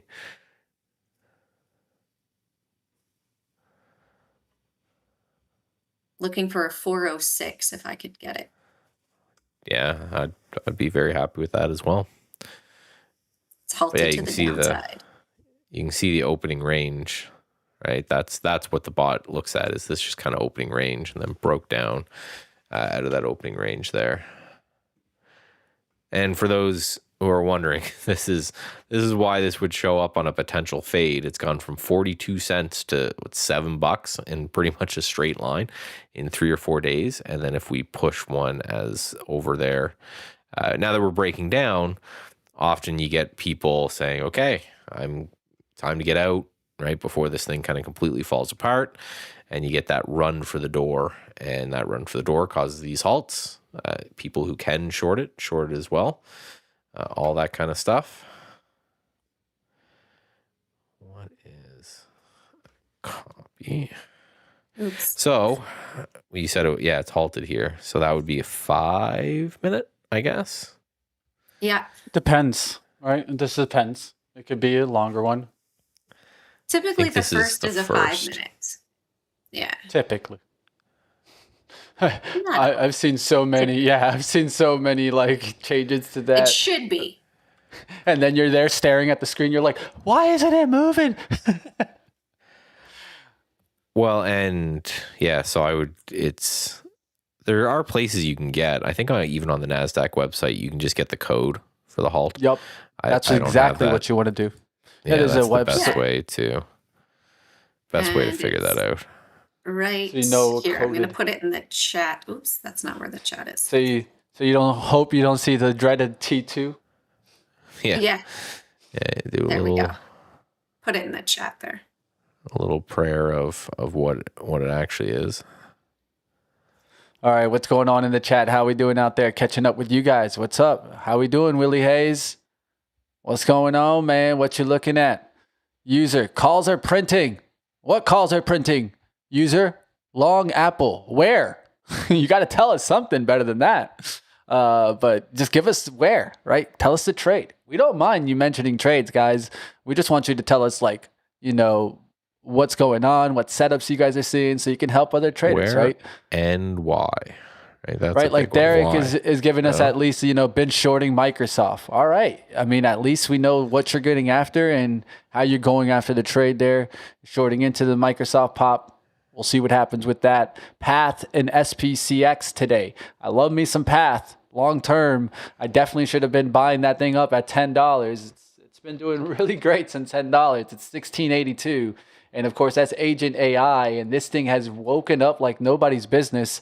That is positioning. If you guys want to know what positioning is, Jane, look at this thing. Oh, yeah. Look at that. Did you all see the floor I was pours? banging the hammer down here at $10.50s, $10. Because I was like, at the very worst, you get this thing and you get out at $9. But if you would have done that, now you're almost already at a double. And if for any reason this company gets bought out by like a Microsoft or a Cloudflare or a CyberArk or like a cyber security name like a PanW or something like that, you never know who goes and then goes and buys this thing. This thing could be up 25, 30s, 50s, even come back to the IPO. We're talking 80. Who knows, right? Earnings coming up on this thing next week. This will be an interesting stock to watch. All right, guys, let's go ahead. Let's take a little moment here. I want to go ahead and play a little promo. Like always, guys, we have earnings streams that you guys might want to check out. So if you haven't checked out our earnings stream before, these are the types of moments you don't want to miss. Big candle up. Big candle up. 9, 10. And climbing. Let's go. I'm up 7%. 892. Are we going to crack 900 for MU tonight? Whoa, huge drop. Huge. Oh, there it goes. Boom. There we go, baby. Oh, look at that. It's a party. It's a party. Check it out, guys. Those are always fun. I don't get to go on them much because I'm putting kids to bed and all that kind of stuff. But I usually have it. Usually got you guys in like 1 year. Got an AirPod in, trying not to ignore the kids too much. And yeah, they're always a fun time. Marvell taking off now towards 243s, guys. Oh, Was sweating on this one early at the bell here, guys. But here it is, guys. Now starting to hold in here. And the XLE looking like it wants some more strength to the upside. SPY is right sitting at the top there. Qs are also sitting at the top here. And what has been a little bit of a struggle, that 711 level, let's be honest. We got through it to 712s, but can we hold it here? Is something that I'm thinking about. So might take some profits in Marvell if we start to pull back, but let's see if we can get the real lift off here. And the real look is the hourly levels, right, from yesterday's spike, right? That's over here, right? I would love to see if we can get back into this spike up here. That's a 246 zone. If we get up to there, who knows where we can get to. So looking at a good bullish engulfing candle on this first hour. Now I want to see it hold 241s on pullbacks and continue the driving action. Let's go, Marvell. Yeah, I had to highlight Michael Anthony. The dicks look good. They do. It does. I don't want to jinx anything, but we're getting very quickly back to my average kind of entry there. So I'll take that. You know, where it was down. Well, pretty significant amount. So we'll see. It's got a long way. And just if you look at the chart, man, this again, it was still a $200 stock yesterday. And you know, now we're at 130 and it was okay. But this is mean reversion, right? You know, I'm not saying it's going to go back to 200. I'm saying it's maybe 130 was a little bit too much. And maybe it goes to 140, 150 and ends up, that's more of a good price, not 200, right? But more of a kind of 150 area. And that's kind of the idea behind it. But nice looking trade so far. Back to even anyway.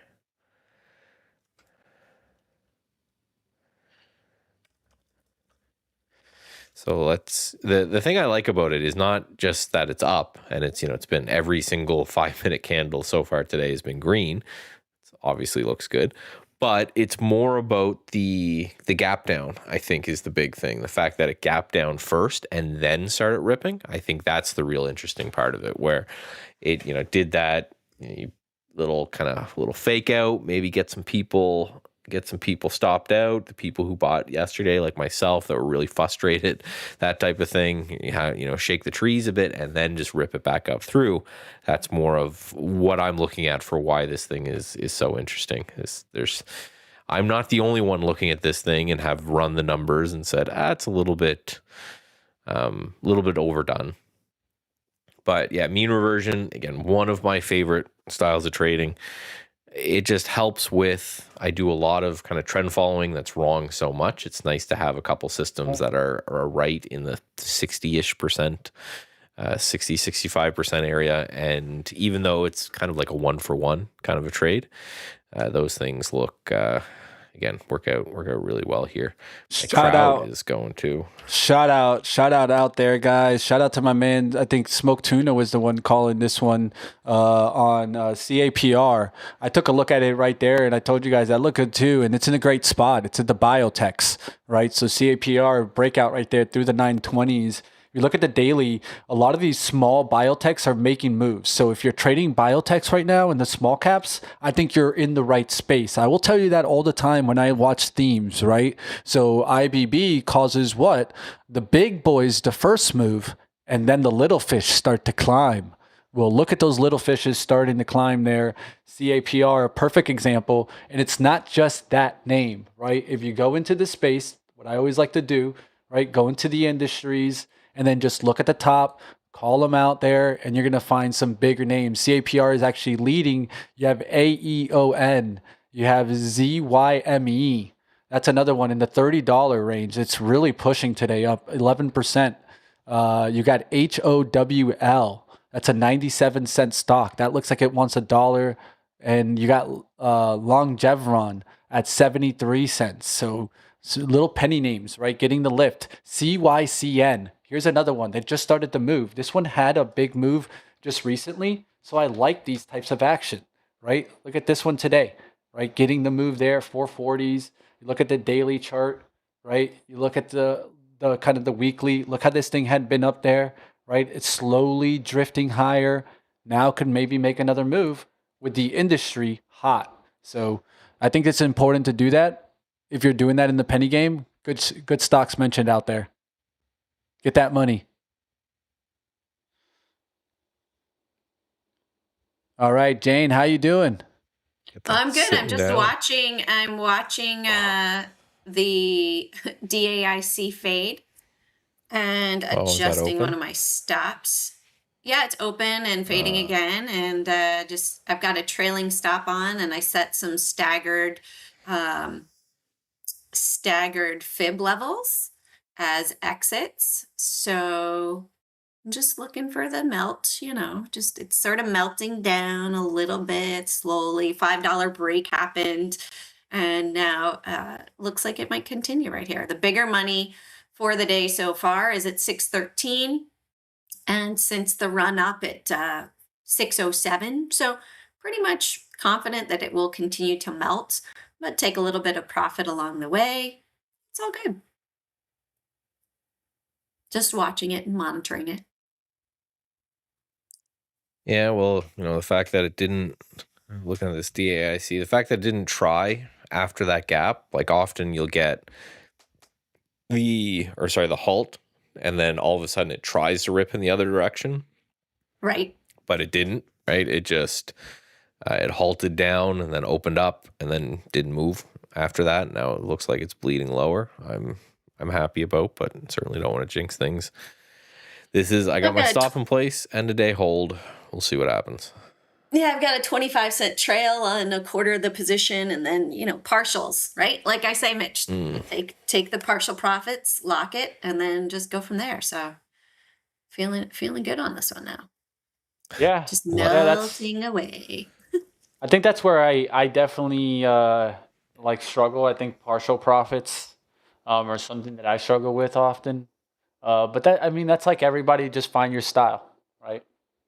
If it works for you, it takes away the psychological battle, right? Because you are already green on the trade. So then it's much easier to let it do its thing. You're like, okay, cool. I'm going to set my first one here at a pivot level of 449. I also drew a trend line from yesterday. I'd like to go all the way to 438, but I don't think it's going to get there because I think it'll get stopped out around the 450 level first. So set that up. But if I get stopped out right here with my 25-cent trail on that first one, I'll cancel my lower one at 284. So that way I've gone ahead and locked profit and just watch it. Let it do its thing. We'll see what happens there. Definitely seeing a little bit of a pullback here now as the Qs come back towards the support right around the 710 zone. This is going to be an interesting watch to see if it holds there. SPY still holding in there, so keep looking for different sectors to kind of play back now. Health starting to come back there. Watching the XLI trade. The XLI is at the highs. XLE also jump into the upside. How's the XLF doing? Starting to work its way back. That's what I mean by the pistons come into play. So usually what happens is that you start to see technology start to work its way back as you start to see other pistons come back, right? So it's okay. I usually want to look into the market and thinking SPY, right? Overall market. It's okay when tech can start to pull back, but other pistons start to work forward. Right? Like healthcare coming back, financials coming back. That's how the market loves to do it, right? It's kind of like stair stepping and trying to find its way. It doesn't just go in one sector. It starts to maybe pull back in that, and you start to see the lag start to catch up. Now let's see what can really take lead. Do those areas start to come back through the open? That's your XLF. That's your XLV. Right, so you look at that action, and I'll show you the chart there with XLF here, so you can see how you're starting to work your way back, and it looks like a big wick, right? The XLV, it looks like a big wick at the bottom, right? So you're working your way back as the XLK starts to pull back, right? So this is kind of like those shifting piston effect. And the reason I call them pistons is they look like pistons, right? Like the piston comes up, the piston pulls back, right? This is just the way it goes. Now the question is, do buyers step in on the pullbacks? Yeah, all right, I got stopped out with quarter of it. Yeah, I don't. We're not really moving too much. We're drifting higher, but the SPY, it's coming back down to that level that I was watching the breakout on. So I just want to see if we hold here. But Like I was saying this morning, I don't trust any of it, right? We were watching this zone right across here. We broke out of it, we pushed nicely, and now we're back to it. So the most bullish scenario is that's just kind of a retest of a breakout. And that retest of a breakout ends up resolving higher. That's kind of best case scenario. I wouldn't be surprised if that was it. We had that little push from there. We wait until NVIDIA. And that is still the Super Bowl. That's still going to be the story of the day. That's still going to be the thing that all traders are going to be keeping an eye on and watching. And we just have to make sure that we've got a plan for it when it happens. And I just don't know if we're going to get too much. Like, I'd love to see us break out of this range. I kind of doubt it, right? The Qs are now negative, back down to negative on the day. The SPY is still holding positive. The IWM is holding positive. But all these are like super tiny numbers, right? SPY is up 0.04%. The Qs are down 0.09%. So you can go kind of diving in individual sectors to try to find the movement. And I think that's the move. RSP, actually. Wow. RSP is holding up great. So the average large cap stock is doing fantastic. Yeah, just a bit of a slower day, but like Tack said, I think it was a good quote. We got the Super Bowl tonight, right? Everyone's resting up for it. Yeah, that's why I'm watching to see if we can continue the action, because I think, one of the things that the market loves to do is sometimes just do the unexpected and then just completely stomp on everyone's party tonight, right? So I'm watching to see if the market just wants to drive today in the intraday, and then of course the overnight action could maybe pull it back, right? So like Michael said, right, what would really kind of disrupt the party almost, and I think that's what we need to be looking for, right? So that's why I'm already leaning toward the upside. I think if you drive it here in the intraday, then you pull it back overnight, they get a little bit scared, right? Because NVIDIA earnings go red, and then you could really just lift it off again the following day, right? Yeah, so that would be the biggest shock. Because like I showed you guys, the last 2 years of NVIDIA earnings were gap up, fade. The thing that would really surprise, I think, the market would be the other thing, is if we gap down tomorrow and earnings were a miss or ugly in some way, and then they just rip it in everyone's face. That would be, I think, the biggest shockers, because everyone's looking at NVIDIA's earnings, say, well, this thing usually sucks anyway. So let's just short into it, because it always seems to kind of crap the bed here. And then all of a sudden it gaps down and they start feeling, sure of themselves. And then we just rip it right up to green, right through highs of the day. Just because if we go to NVIDIA, like the main one to look at, and they all kind of look like this, but you can almost see the candle. You can if you zoom back far enough, where, yeah, it had like this amazing day. And then like, look at this candle. It gapped up. This was right after earnings, gapped up strong. Then the high of the day was the open. So it opened and immediately got sold all day long and closed right at the low of the day, and then continued lower after that, like quite a bit lower. And an opposite of that, I think this might have been earnings too, a big gap up and then sold right down at the low of the day. So it has this history of, it doesn't care what that gap, that initial move is. So we get that reversal. Are you going to sell puts on it? Yes. Yeah. Should probably do that soon because we're pulling back here. But yeah, I'm looking at this 190 level. I can go and let's take a look at what they're trading at now. Right now, it's also a 42% short volume on NVIDIA from yesterday, whereas all of the ETFs are bearish. So if people are bullish on the name but bearish on the indexes, I think that could give us that nice juice for all-time highs this week. So if you make a bet that it will be above $90, which is where I got that blue line, by Friday, then that's $50 per contract you can make. So if I do 10, that's like, potentially $500. And obviously the risk is that something catastrophic happens and it goes down to like 170 or 160. And congratulations, you've bought it at 190. And that's just 2 days out, right? If you want to make a little bit of a longer term bet, let me take a look at that. And this is the beauty. So this is even the end of the month, 190, it's a little bit more. You make $60 per contract. But so that's when we're talking about these put sells, that's essentially the simplest way to put it. Just making a bet that I don't know if it goes up, I don't know if it goes sideways, I don't know if it goes down, but as long as it stays above 190, you're profitable in all of those scenarios, up, down, or sideways, as long as it's above that kind of magic number that you sold it at, 190. So it could go down to 191 and it could close Friday at 191 and I would get all of that profit. But again, your capping, that is the absolute most you could ever make. So you're capping that risk.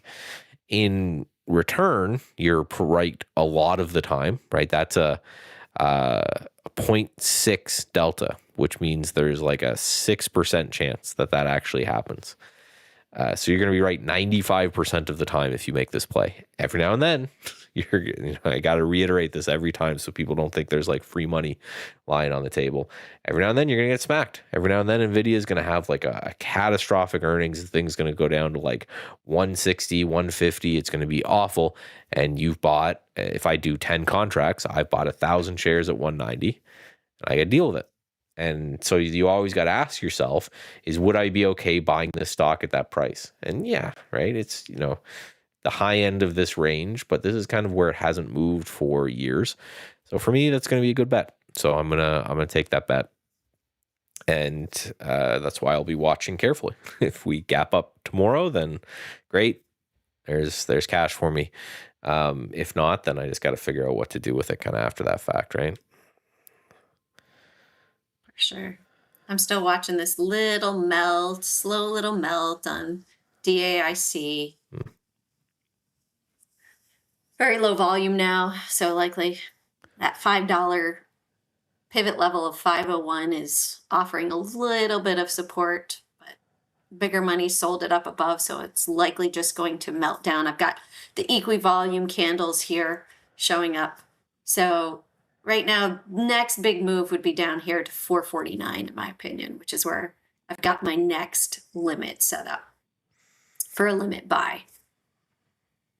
And a little trailing stop so I'm already out a quarter of my position, just waiting to see if it's going to have that melt with no volume activity, no buying pressure coming in just yet. We are at 10:20, so I would anticipate by 11 we're going to see a bit of a retracement.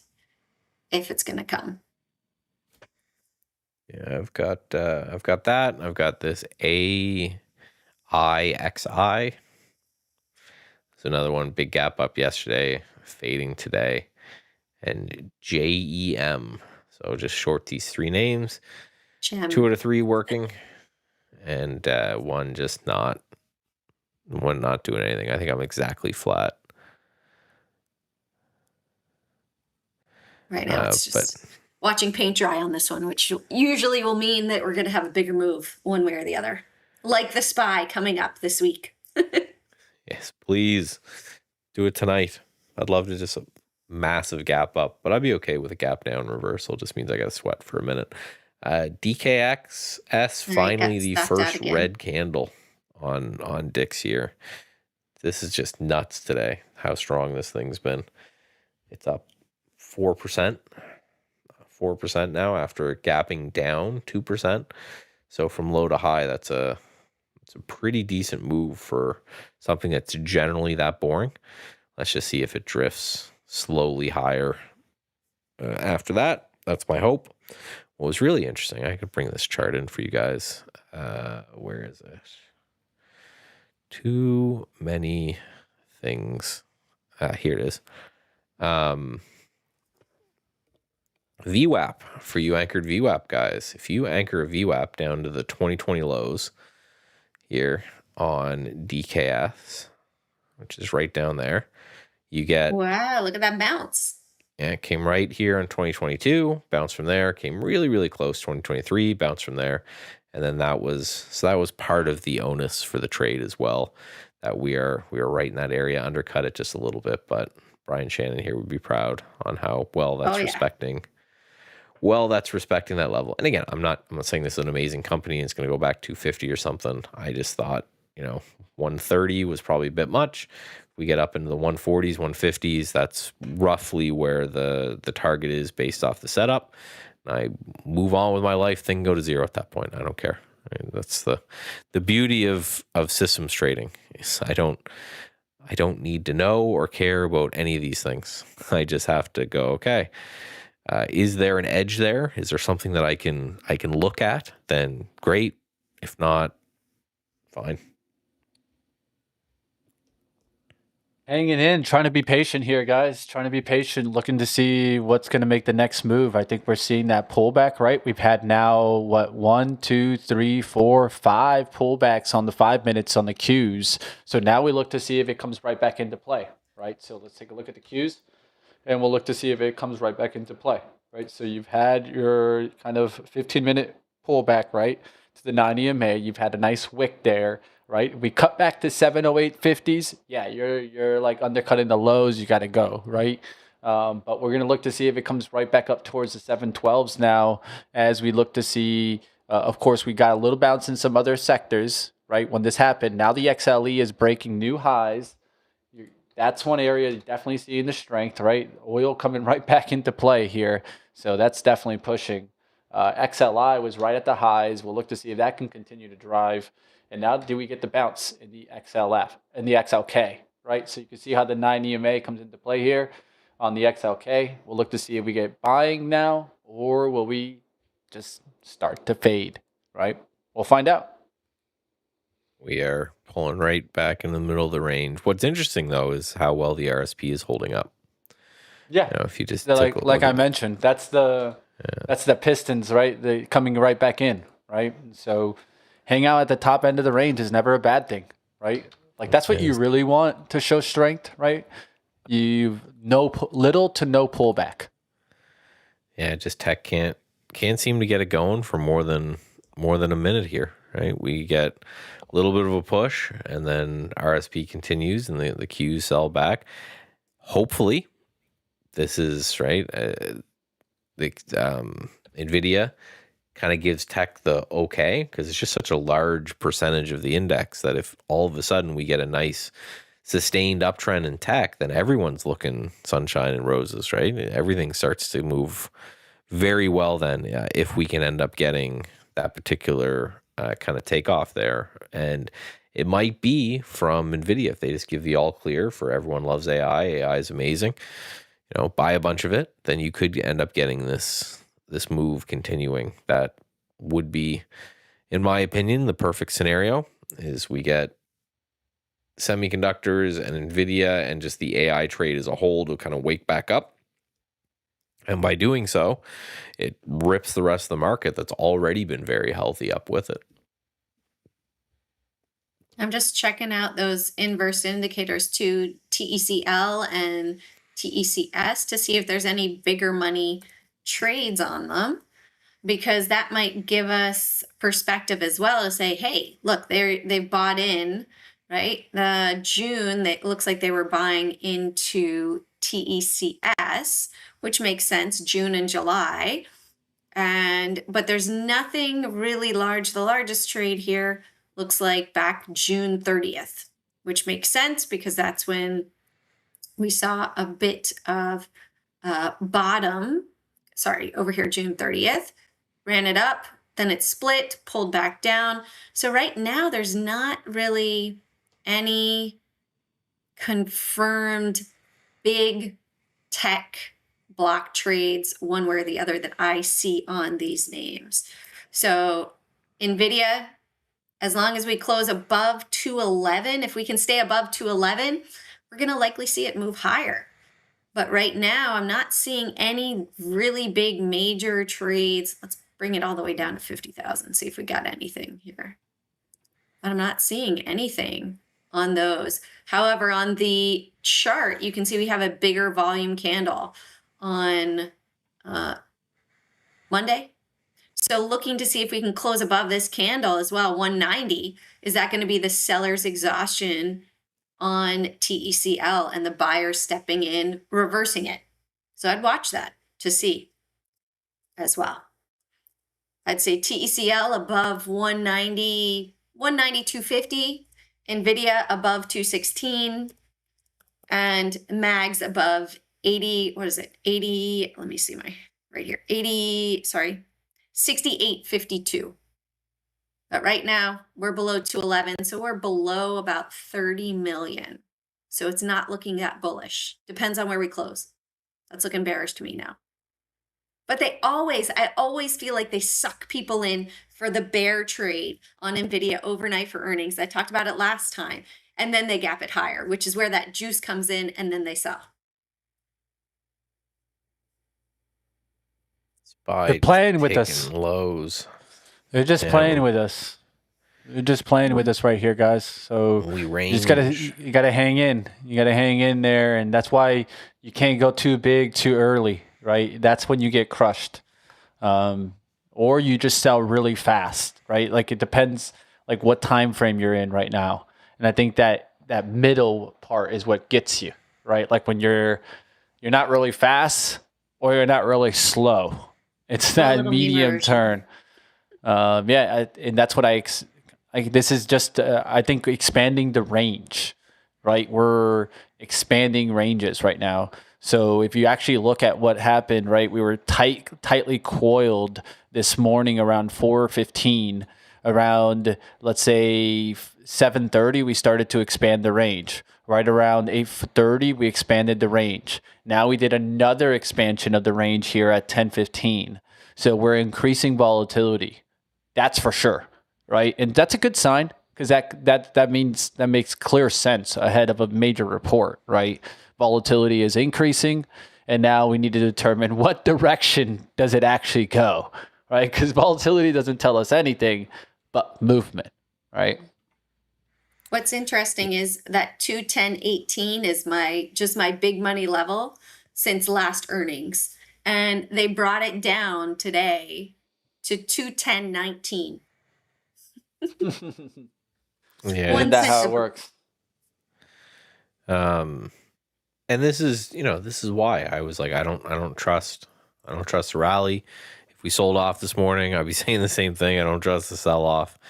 This is why, for my purposes, it's not important to know the outcome of the event, because price, the way I look at it is price will just tell me whether or not the market likes it or not. But to know that the event is occurring, right? To know that we've got this huge event that is coming on, I think is the bare minimum, just so you're not expecting anything one way or the other, right? I wasn't expecting anything come into today. Let me look. What's my portfolio change today is 0.04%. That's how much I am up or down across my net worth today. Right. Insanely volatile day. But it's like I expected it, I expected a whole lot of nothing because we have this. Now, tomorrow when we get here, I expect something, and I will be very upset if I walk in tomorrow morning and nothing happens kind of the same way that we're seeing today. You see a huge up move, huge down move, right? The market's smart, and it knows that this event's coming, and this is just kind of what happens before large events. You can see it in individual stocks, where if a stock is going to report a big earnings report, they're not generally doing huge swings beforehand. You might have a small trend up or a small trend down or chop sideways. And then the event comes out and you have a large gap, and then you have a big move. And that's kind of just what's happening. Is this is the earnings report for the market, because it has so much weighting, not just in the individual name itself, but on everything when it comes to all of these different names. It's like the AI leader. And yeah, we're there. We're inside the range, and eventually, hopefully tomorrow, something will kick us out of it. But just like we were talking about this morning, this is why I'm very much pro buy the dips, sell the rips. You got a nice rip this morning. If you sold into it, great. And now we're getting a dip now. Maybe, depending on your strategy, maybe you're buying back into it. I don't know. But that's that makes the most sense to me. Right? You get your rip, you sell into it. You get your dip, you maybe buy into it. We've got a pretty decent support level. If we move a little lower at 764-ish, so 1 point lower. That was the bottom that we had right here yesterday. It's the bottom we had in the pre-market, so we've got a decent level there. And if you can play those ranges and that makes you happy, then just continue to play the ranges. If not, just go take a walk. Right? Tomorrow things will certainly happen. Yep. Oh, yeah. There's always After a hours. tomorrow. On the live stream, it will all happen. Yes. Well, tonight, if you're around, definitely we got our top people in, just talking about. They'll be watching it live. They'll be casting it like I talk about. I'll be there with the kids, but at the same time, I will be, having one AirPod in, and be talking about, hey, are we listening? So at least I'll know what happens live.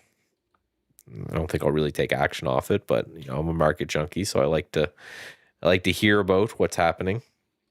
Yep. So definitely come over and stay tuned. And then tomorrow we'll be talking about it as well, right? For sure. All right, guys, let's go ahead. Let's get into our little swig segment today. We didn't get to do this yesterday, so we're going to do it today. Let's go talk about 480 trades.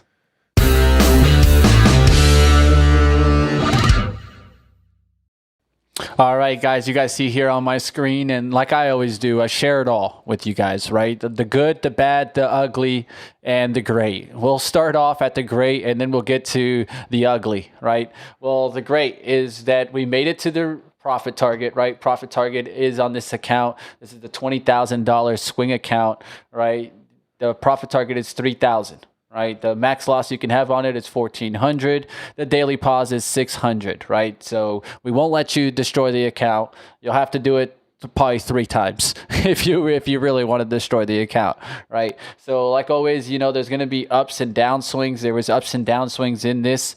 Right, there's going to be roller coaster rides. Right, the key is always trying to keep the math in place. Right, and I think that's really what you want to be thinking about. Right, take a look at this. Right, I mean, if you think about it completely in all the trades, right, you're looking at the risk to reward.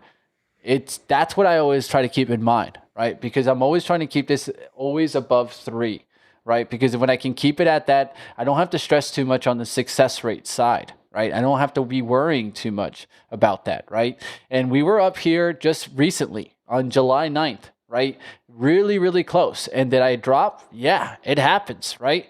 But you can always come back just focusing in, right? A couple good trades and you're right back in, right? That's what it's all about with trend trades. So let's go taking a look a little bit more at the advanced statistics. You can see here out of 480, only 56, right? There's a lot of losing trades. It doesn't matter. What matters is how you're starting to push it back, right? You're kind of push towards the money, right? Now the expectancy is a little low, right? I will say the expectancy is one thing. You want to try to get it higher, right? And then what is this going to do? It's a lot of it is going to be based on kind of your bigger losses, right? There was some big losses that we took in this account, right? Sometimes you're going to get caught, especially swings, right? Sometimes you might get wrecked. Sometimes there's some news that hits you, right? But what matters is trying to always think about it in this approach, right? Where you're seeing here, the real money, right? The money doesn't lie, right? Well, it matters that you are going to get sometimes, right? That 1, 2, 3, 4, 5, 6, just continuous loss, but small haircuts, right? Like I always say, take those haircuts, right? Even if it's small, right? Those leave you into the possibility of running into your winners. And these are not the big wins, but they lead you into wins like this, right? Like our Gilead win, 1,100 here, right? The trade that got me to the end, which was the FCX trade that you guys saw me open up here, right? Those are the trades that are going to really push your account if you're a trend trader, right? So you're just taking all these little small haircuts, taking them so that you can get to the bigger winners, right? That's what it's all about. Getting towards the bigger winners is what's going to really push your account to get you forward, right? On Gilead, we had just traded before this a 330 winner, right? So with the 1,100 for the name, we were up like 1,500, right? So those are the actions that you're going to see, right? You're trying to cut the losses before even losses like this. For me, this is already getting a little bit too high, right? I want them to be like these 35s, these 30s, the $50 losses, right? It depends on the sizing sometimes. It depends on how much I like kind of sized into the trade. Sometimes you just get caught on the downside, right? Maybe it's out the gates. Sometimes washes, right, are going to cause some little bit of slippage. But if we can keep the risk and reward in play, that's how you come back, right? A meta win of 405. We can lose often $38 if we can make 405 when we're making the up wins, right? Here you guys see a nice little win streak, right? There was a nice little like 1200 on 3 trades, right?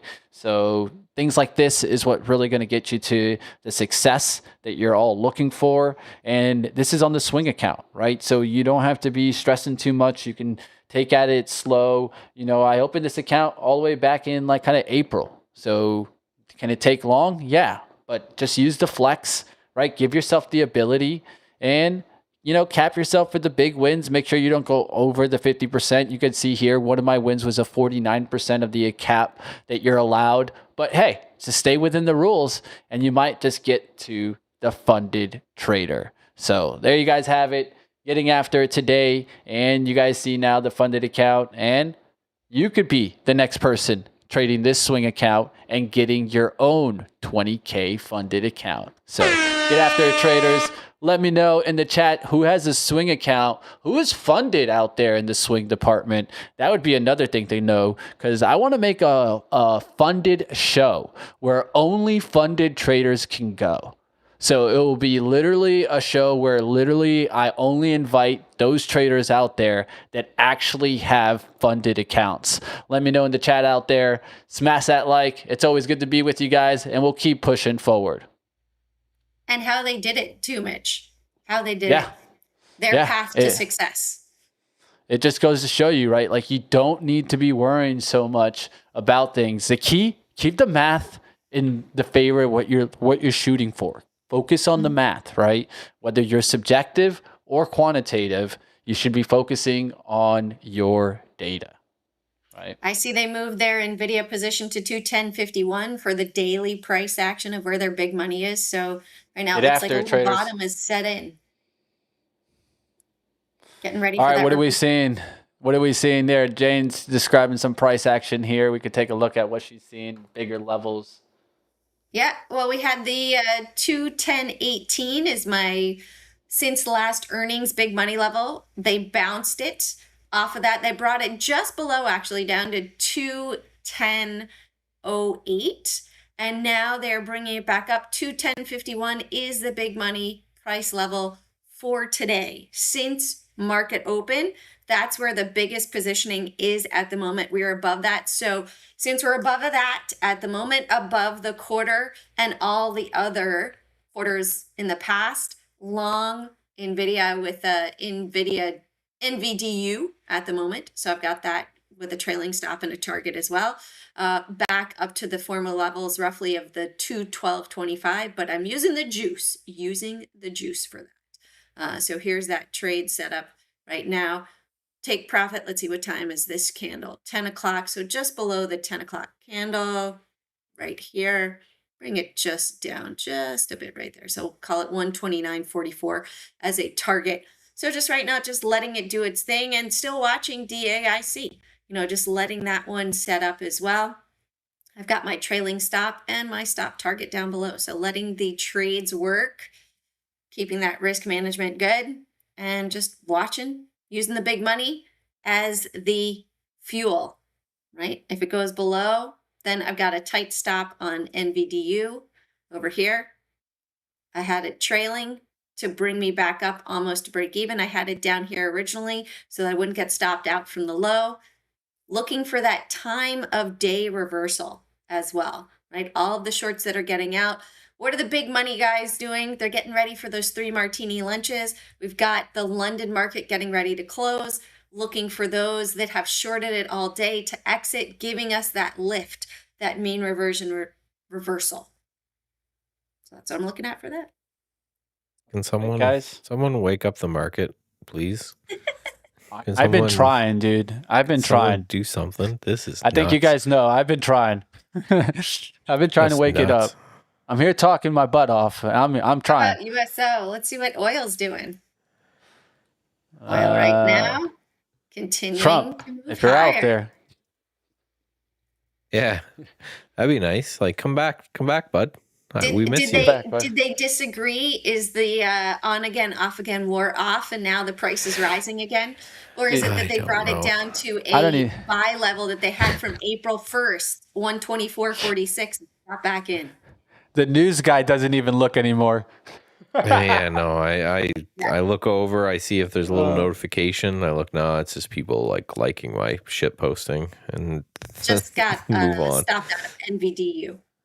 I started just looking at the oil price, and I just go off of that. Doesn't seem the war is ending right now. Are important too, right? So what's interesting is bonds are actually sold off in the morning and are starting to crawl back to rise. Good catch, Michael. That's a good catch. So that's what we want. It's funny that I wonder if they have to rewrite like every textbook in the world that always said, for this to rise, the markets are going to fall. Right? That's everyone in business school is taught that bonds inverse stocks, and this is the beauty of knowing that all this is kind of BS. Is that it's just not the way it works. And now that we're in such an interest rate sensitive environment, it's the quite opposite, right? Where we need these to move together. So if bonds are going to rip, then we can potentially get stocks to rip there as well. That's, to me, the most interesting thing right now. I don't know if we care at all about Iran as much as we care about bonds and what they tried to do there. I think that is the most important thing. And oh, come on.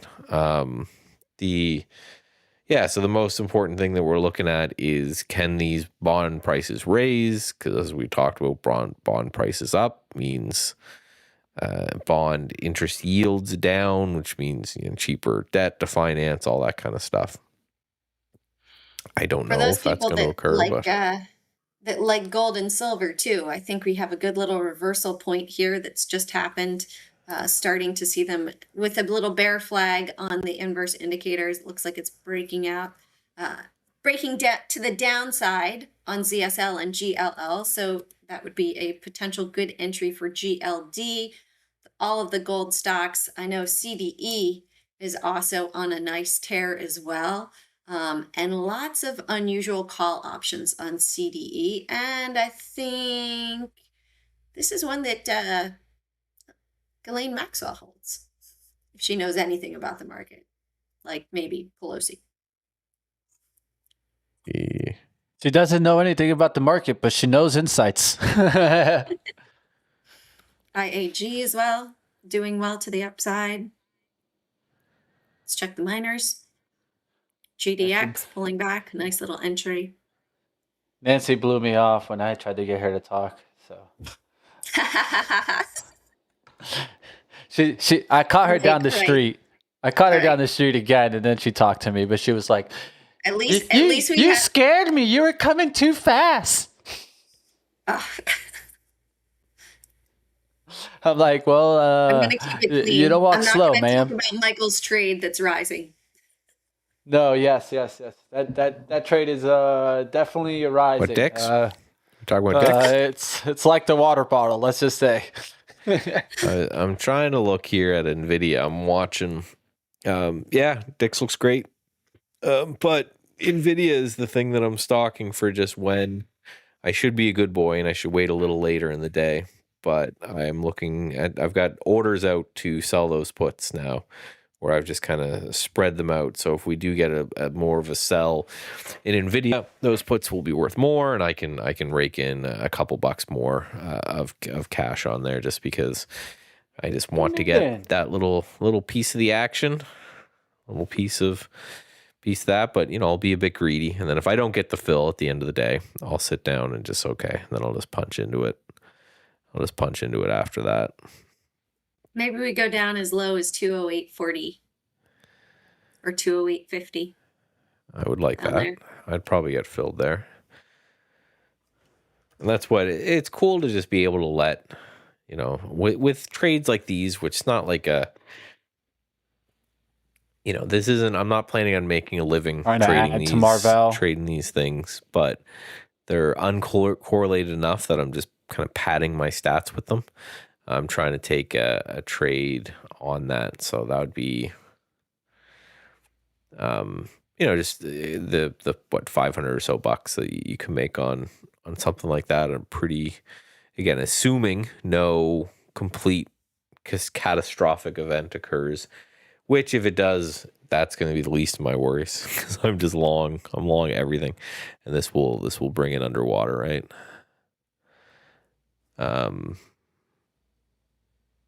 Yeah, we don't want that. We don't want you drowning.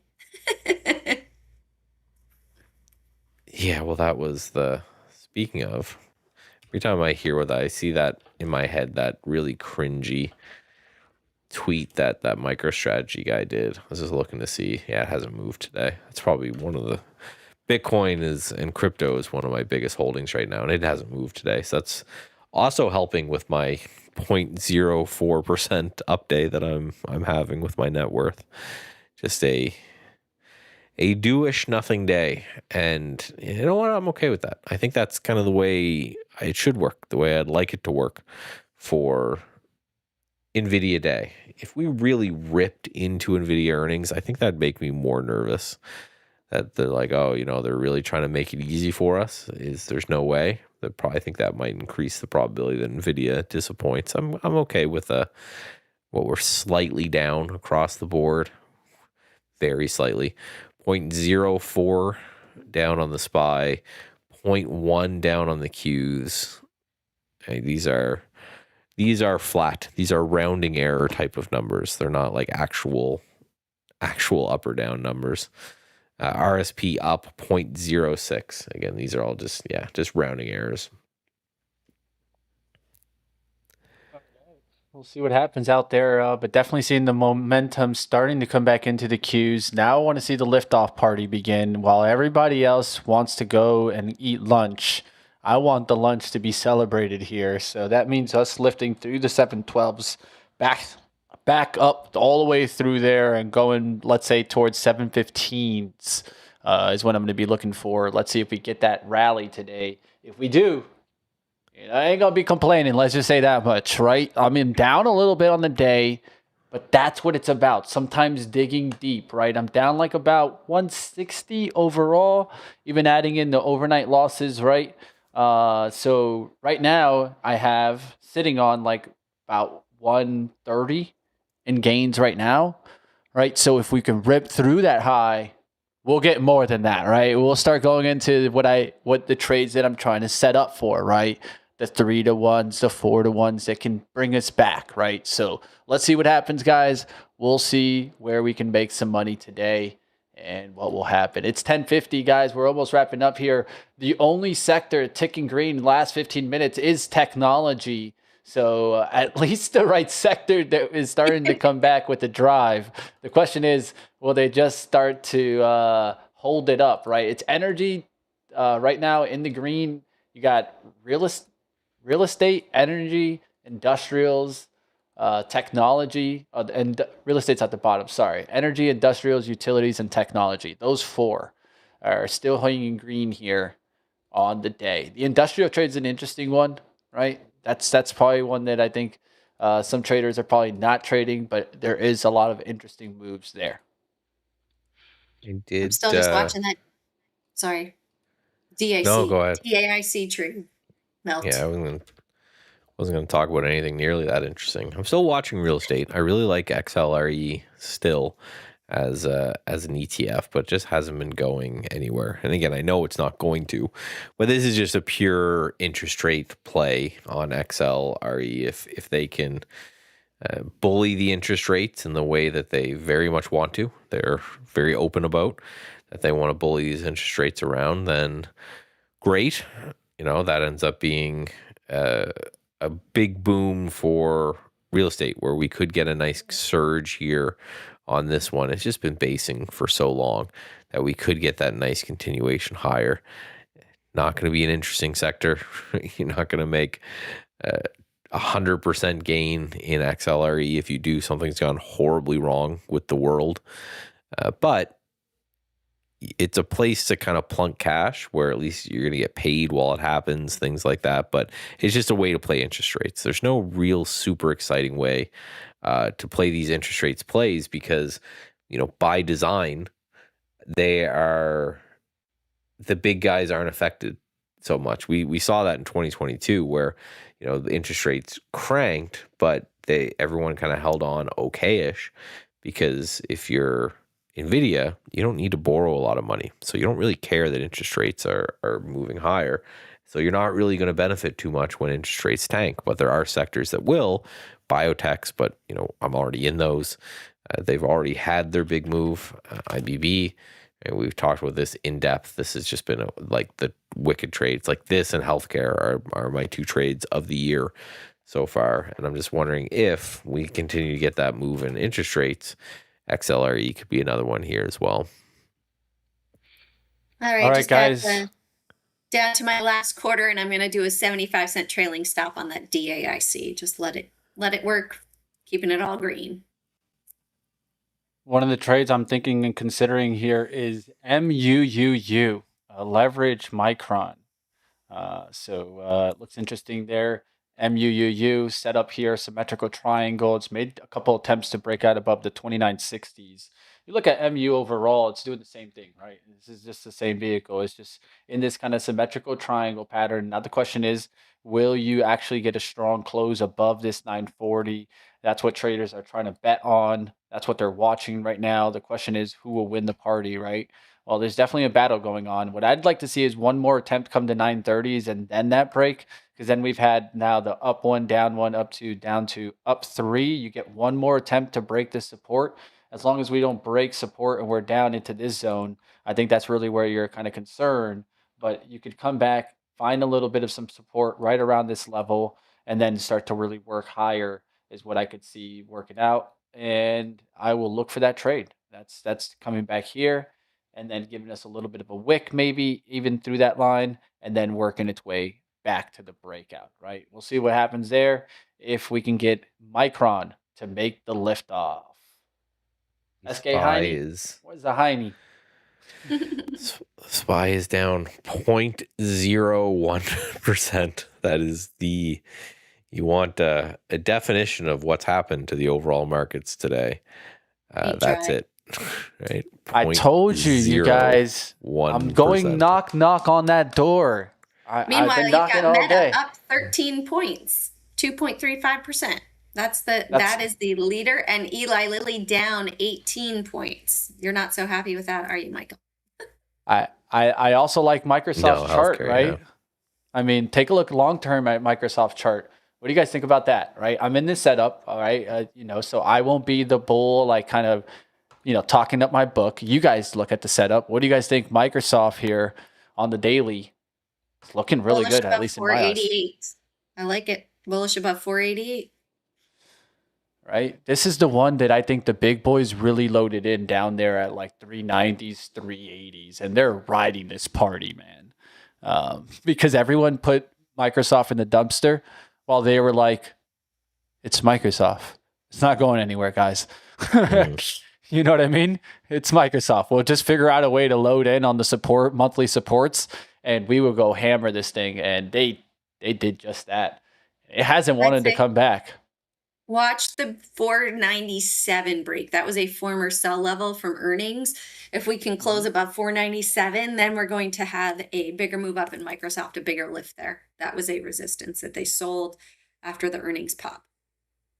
Right. Man, you guys know what I think. I'm very long IVG, and Microsoft's just going to be a huge component of that one. So I am indirectly long a whole bunch of Microsoft from... Where's my IVG in the 70s when I initially bought it there? So that's been a good one. I didn't expect it to turn into this much of a long-term holding, but if it's going to hold on this nicely, I'm gonna stick with it because there's a world which again would be just hilarious if we're talking about software breaking to new highs by the end of the year, And when the narrative was every software company in the world is going to go bankrupt because of Claude, but yet the index just figures it out and pushes higher. I think that's great. And it's one of the benefits of index trading is that some of them are going to go under. Duolingo doesn't need to exist anymore. Monday.com or whatever doesn't need to exist anymore. But I just kind of have this middle ground of it's gonna buy the winners, gonna buy the losers. Generally speaking, just how indexing works. You can pick those for much longer term trades. If I'm doing like a super long term trade, it's usually probably an index play. Well, I think let me go through and see as well where we are on the I think I just closed my Excel spreadsheet just to see where we are on the mags to see if we've changed that at all. It'll be a second. I gotta open it up and look at it, but I've got to change that. SPY trying. So what we had 1, 2, 3. We had like 5 candles down in a row. Now we've had 5 candles up in a row. But not only are we smack dab in the middle of today's range, we are still smack dab in the middle of yesterday's range, right? So it's important. This is why, I usually have a daily chart up, right? I just use the whole tab thing to make your guys' viewing life interesting. But this is why there's always a daily chart that exists, just to show you zoom too much in and you think we've had some crazy moves today. And then you look at the daily chart and you go, oh, we haven't gone anywhere. We ticked above yesterday's high for like a couple cents, and then we're right back down into it. We're just consolidating, and that's fine because we know, and that's a good way to kind of close us out here, is make sure you are here for the earnings stream. Make sure you're hanging out. We have the Super Bowl tonight. We have the Super Bowl of stocks going on. I led the day off with saying I'm not really interested in anything that happens before NVIDIA earnings. Well, that's when it's happening. So make sure you're hanging out. Make sure you're paying attention because I think things are going to get pretty wild. I hope. Kind of talking my book here. I want something to happen. And if it is going to happen, this is like the last catalyst that the market really cares about to have anything happen at all. And we'll be covering that tonight right here. All right, guys, that's going to do it for us. It's 10:59. We'll go ahead and wrap it up. But like always, there's more action on the Discord, of course. Keep going on the Discord. We'll have more action here. We'll get you guys over to the scanner side. And then, of course, there's going to be things going out through the day. We got, of course, the special Discord event. You have to go over to the Discord to find out. So like always, there's a link right there in the description. Click that link over, go to the Discord side and tell them that crazy guy Money Minch sent you guys over. So we'll see you guys over out there on the Discord side. And that's where you can also get the market intelligence brief, where I give you guys a look into themes, sectors, industries every single day. Check it out. We'll see you guys next time right here. Trade the Pool. Thank you, Jane. And thank you, of course, Michael Noss. Have a good one. And thank you all for tuning in. See y'all tomorrow.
Hello, it is I. What's up, guys? How we doing? It is Steve Tileman here with Trade the Pool.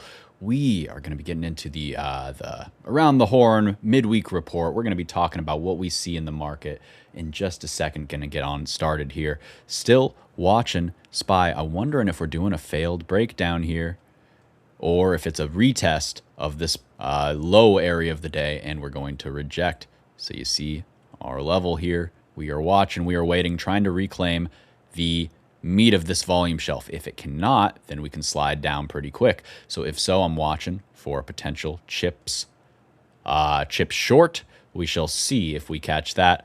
Otherwise, kind of watching, kind of waiting, hanging out. My biotechs are bioteching in both directions, so I want to see if they are going to stabilize just a little. What's up, Nigel? What is up? Who else we got in the chat? OJ saying NVIDIA will up. Let's find out. Meanwhile, just a little bit of heaviness on SPY after the pop-up into our key level. We're going to watch. We're going to wait. We have Soxus testing this neckline under VWAP, though, currently. Still watching a few other names, too. We're going to talk about those in just a second. Very closely watching our boy Meta right now. Let me get my screen set up, and then we'll talk about it. And we have company. What's up, Alejandra? How you doing? Hi, I'm better now than earlier this morning. Yeah. What was going on earlier? A price action was testing my patience. Yeah, you and me both. I couldn't, it was, fun one. yeah, like it was kind of hard to read.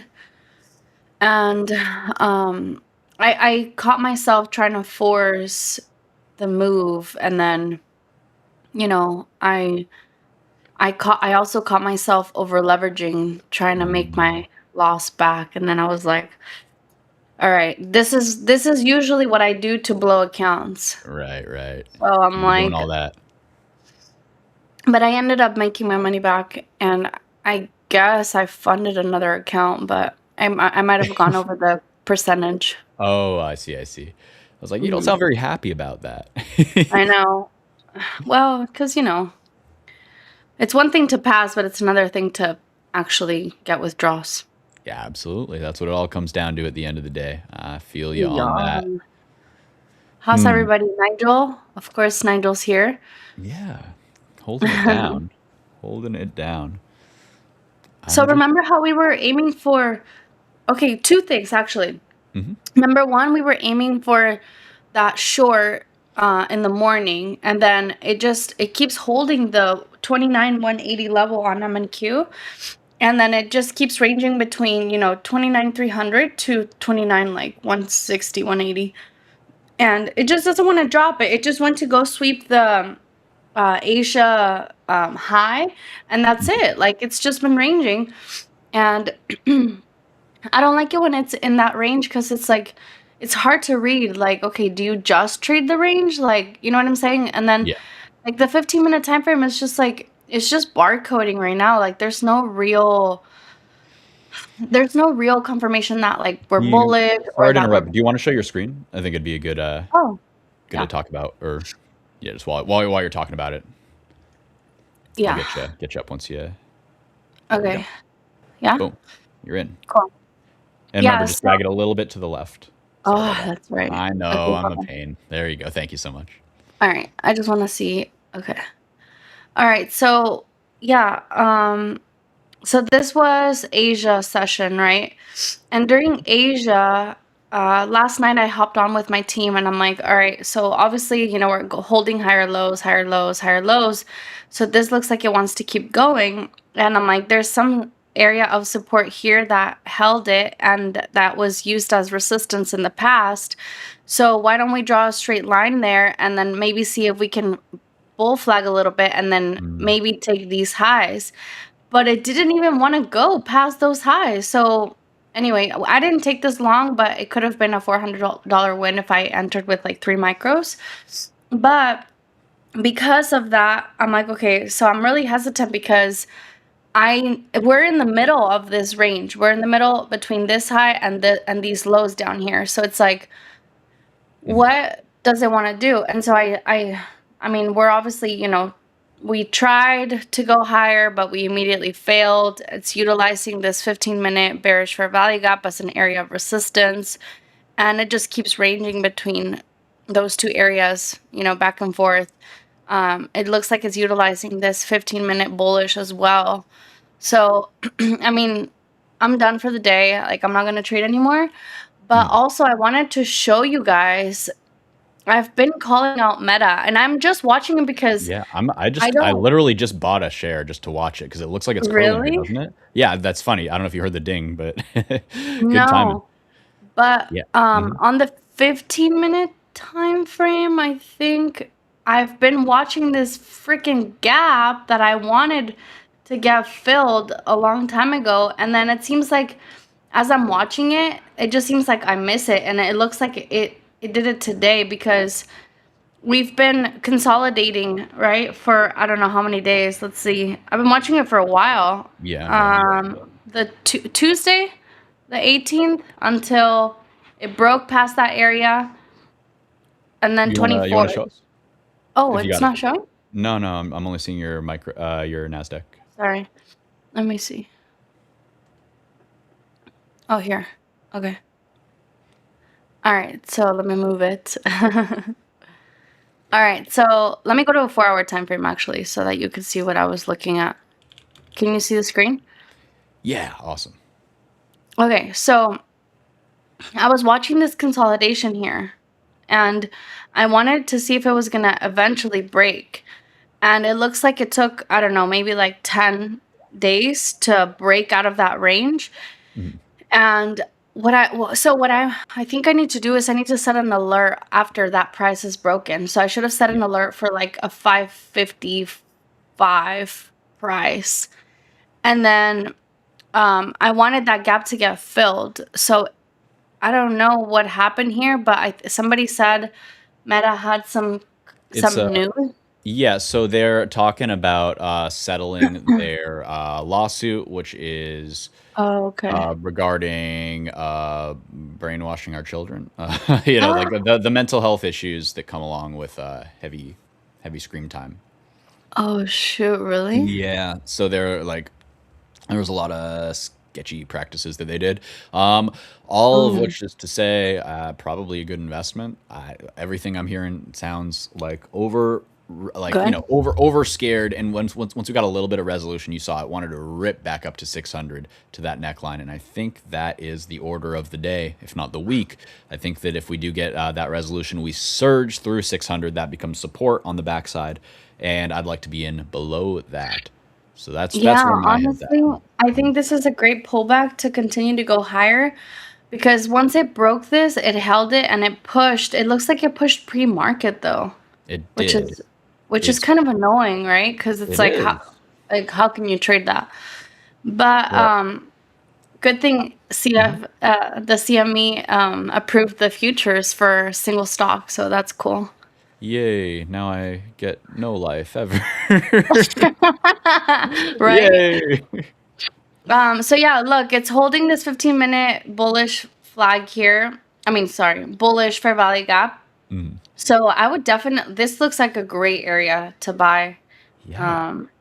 I want it. I just wonder if it's going to shake us out once more. It's just looking a little bit limp, but I think that that can change very fast. I did take a position. I am up $1 on a few shares. Are you hedging? You're going to make fun of me and my sizing, but whatever. Are you hedging? I'm not hedged right now. I closed my hedge about what? When was it? 20 minutes ago? Like when we were ending the stream here. Or the other stream. Okay. Yeah, I definitely want to. Right now. I want to go long like 100 shares for sure. Whoa. Okay. Big money Ale in the house. She wants the big payout. And I respect that. Got about you there. Let's see. I'm looking to potentially add in on the close of this 5-minute candle. It's looking strong, looking like it's reclaiming a little bit of these moving averages on the 1-minute and the 5-minute here. Starting to turn that corner potentially. Another one, Lily, LLY. I got stopped out earlier. I'm back in. I'm back in at 190, 1195 on Lily. I will have a tight stop on this one because I don't know what it's going to do today, but I'm hoping that it reclaims its key moving averages today and I can keep on holding it. Otherwise, got to be a little careful though. That's what I'm going to be looking for here. Nice. Yeah, I'd love it if this meta trade worked out for us. Feeling pretty Dude, I good think about it. NVIDIA is going to tap like 195, and I want to load long on 195. It's going to be such a great long-term buy.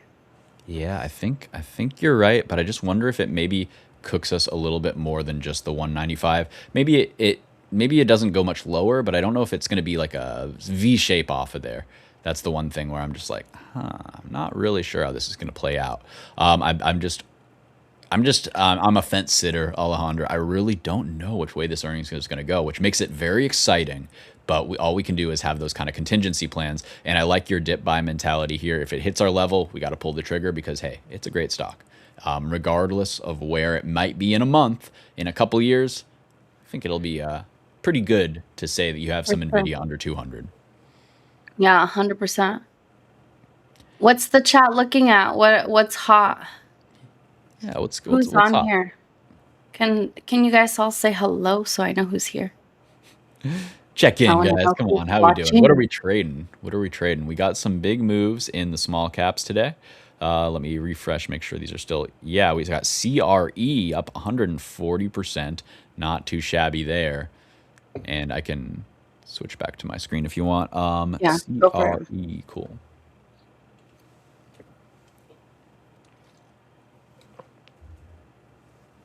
There you go. Where is it? There we go. So I adjusted my lifestyle just a little bit if anybody cares. I'm going to bed earlier. Awesome. I'm trying not to like overload my schedule after my clients or before my clients. And I'm not napping anymore at 8, 9 before this. Yeah. I used to nap for like an hour and a half. And I think the nap, even though like if it was much needed because I was exhausted, the not napping is making me tired earlier. So I'm making that shift of, all right, go to sleep earlier, get more than 7 hours to sleep. Even 6 is okay, but like I was doing 4 or 5 hours. Yeah, I feel that, and it catches up with you, doesn't it? It's really tough to keep that up. Yeah. No, the worst thing is that, it's not like we're out like working like construction or something like that, Not that I would be working construction, but I'm just saying we're not outside working, moving. We're just like staring at the screen all day. So my eyes was like the worst part. They would get dry and I couldn't even open them. Like they started hurting. They started twitching. Oh no. Did you try the magnesium? I take magnesium, but not like maybe I should get more. Fair enough. Yeah, I just remember that was what got me. We are seeing a little bit of lift off here on indices. We have SOXL breaking our downtrend line. We have Qs looking pretty close to the same. Yeah. I'm getting on a 5-minute chart here. Give us some distance here. And our meta trade starting to curl up, starting to work here. Yay. I'm up. I'm up $20. Okay. All right. Profit mog me all day. That's fine. I deserve it. I think we're going to try for a range break here, but it's an important time or an important place to look at here with QQQ. We are at this point of control. We are hanging out for now, and I want to see, well, what am I doing? I don't know what I'm doing.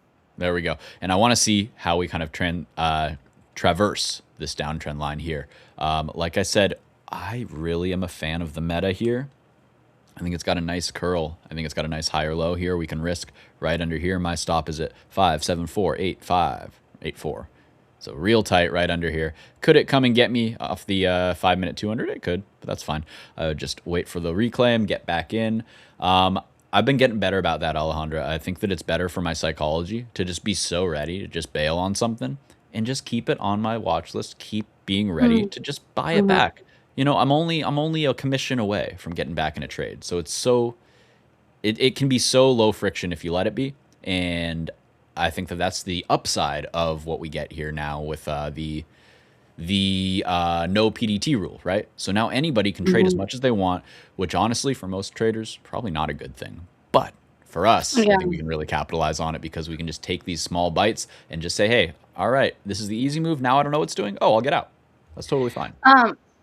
So question, like when the PDT rule is not there anymore, and let's say you have a $5,000 account and you buy something that's worth like 4,500, do you have to wait until the next day for the funds to settle, or Everything is no? instant.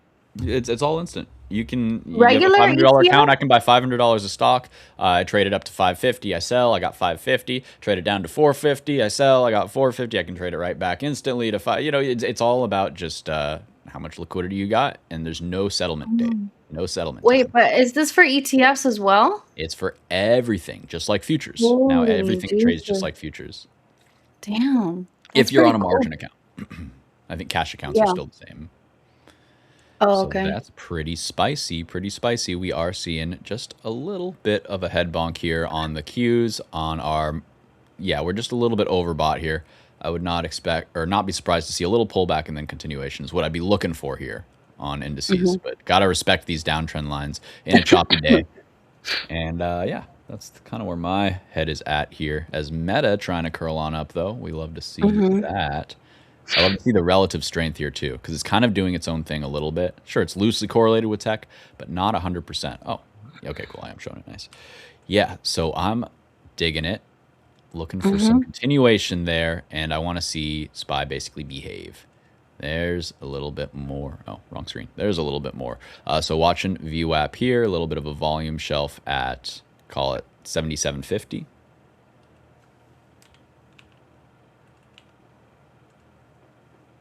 That's how we live overseas. Nigel, where are you from? I forget exactly, but he's from some beautiful island that I want to visit. Oh, really? One of my Discord people is from the Bahamas. I'm like, damn, bro. Very nice. He might be as well. Nigel, which island are you from? I'm blanking. My student lives in Miami, though. Awesome, awesome.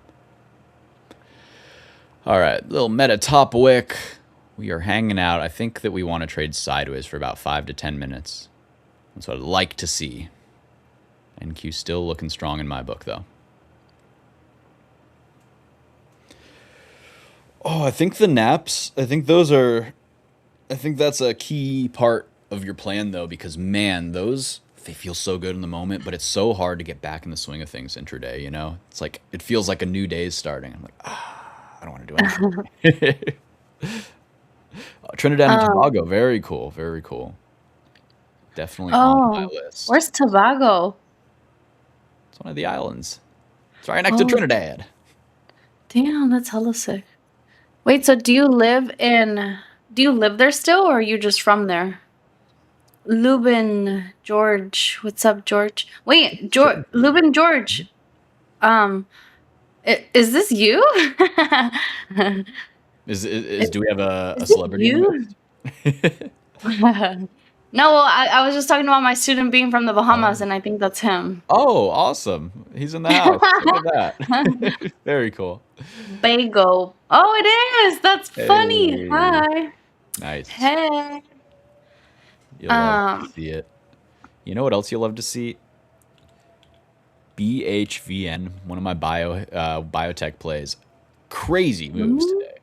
This thing got big news. It was up 13% overnight. I trimmed up 10%. It cratered from its highs down 20% to prices not seen since a couple days ago. Then just ripped it all the way back. Crazy, crazy move here. 26% so far. Almost a 30% move. Now coming back just a hair, just a smidge. But crazy volatility on this one. I'm like, whew, okay. Now what do? I think I trim a little more and then just chill because this has been a crazy move and I want to hold for the bigger one. Tesla is pushing. MU is pushing.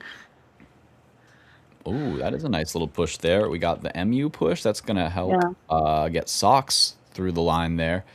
Yeah, Micron is weird. I don't know how to feel about it, but that 930 level, very responsive. Just keep on watching that and see how we play off of it, and I think we'll be in good shape.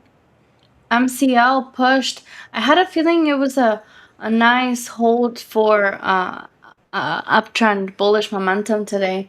And then silver is curling up. This could be a nice area to buy, I think. SLV. Oh, yeah, that looks nice. I'll buy a little silver. Buy a little silver, gang. Look at gold too. Gold looks nice for a continuation to the upside. Nice. My first trim on Meta got hit into the VWAP. I'm still quite bullish, but I just wanted to take a little bit. It was a large position for me in my cash account here. One share? 5 shares. Thank you very much. You know what? I heard you took 1 share. I'm like, wait a second. How are you trimming? You can take fractionals. You can take fractionals if you're crazy like me. Oh, what can you say? I trade small when I'm on stream. It stresses me out. You see what I'm in, this biotech stuff. Like, I know. Oh yeah. I'm just trying to chill here. Tyler, what's up? Tyler? How you doing, brother? All right, I want to trading today. Check out this island Nigel's talking about. How we doing on NVIDIA Day? On the day of NVIDIA's birthday. We are doing pretty good, Tyler. I'm getting biotech in both directions. Well, some of my biotech up nicely. Some of my biotech down bad. Some of my biotech was down bad, now up nicely, was up nicely before. So I'm just getting whiplashed back and forth here, trying to hang on to the rest of my meta, the rest of my biotech, the rest of my uranium. It's been a long day. I woke up in the middle of the night, Alondra. I was up like 3% on this account. I check in the morning, down 1%. What gives, market? God. I know. Are you serious? Biotech. I know what I signed up for. I'm only in ones that I believe in. So it isn't like gut-wrenching. Like the BHVN, for example, I'm like, oh, should I sell? There's no real there's complacency for me because I love the company. I want it to go up long term. I think that it got the catalyst and got the back test and confirmed higher. I'm pointing at my other screen. Why do I think you guys can see that? BHVN. Haven. Sorry, I always do that. So let me show you what I'm looking at on the other screen. So this is what's on my other screen. You can't even see anything. You can't see anything here? No, I'm saying like sometimes I be blabbing and then you can't see anything. Holy moly, you have how many charts? 8 charts here on my Thinkorswim, yeah. Holy. So that's where I hang out. On all of my tickers that I'm watching that I feel like you guys probably don't care about quite as much. And then I can quickly say, oh look, this is interesting. Oh look, this is interesting. Oh look, silver is interesting. This was a nice call. I think it's going to start working pretty shortly here. I like it.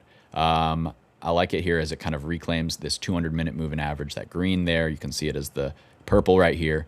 Chopping, bopping. Looks like it's going to make its move here. But I do just see 1-minute oscillators on tech. Just running a little hot. We could see a little bit of a pullback here. So I'm going to grab a little bit of a hedge. You know me. Nigel, are you a full-time trader or do you have another job? And then I'm being nosy today, sorry. And then I just checked out the Trinidad and Tobago. It's actually really beautiful. If I go, will you tour me around?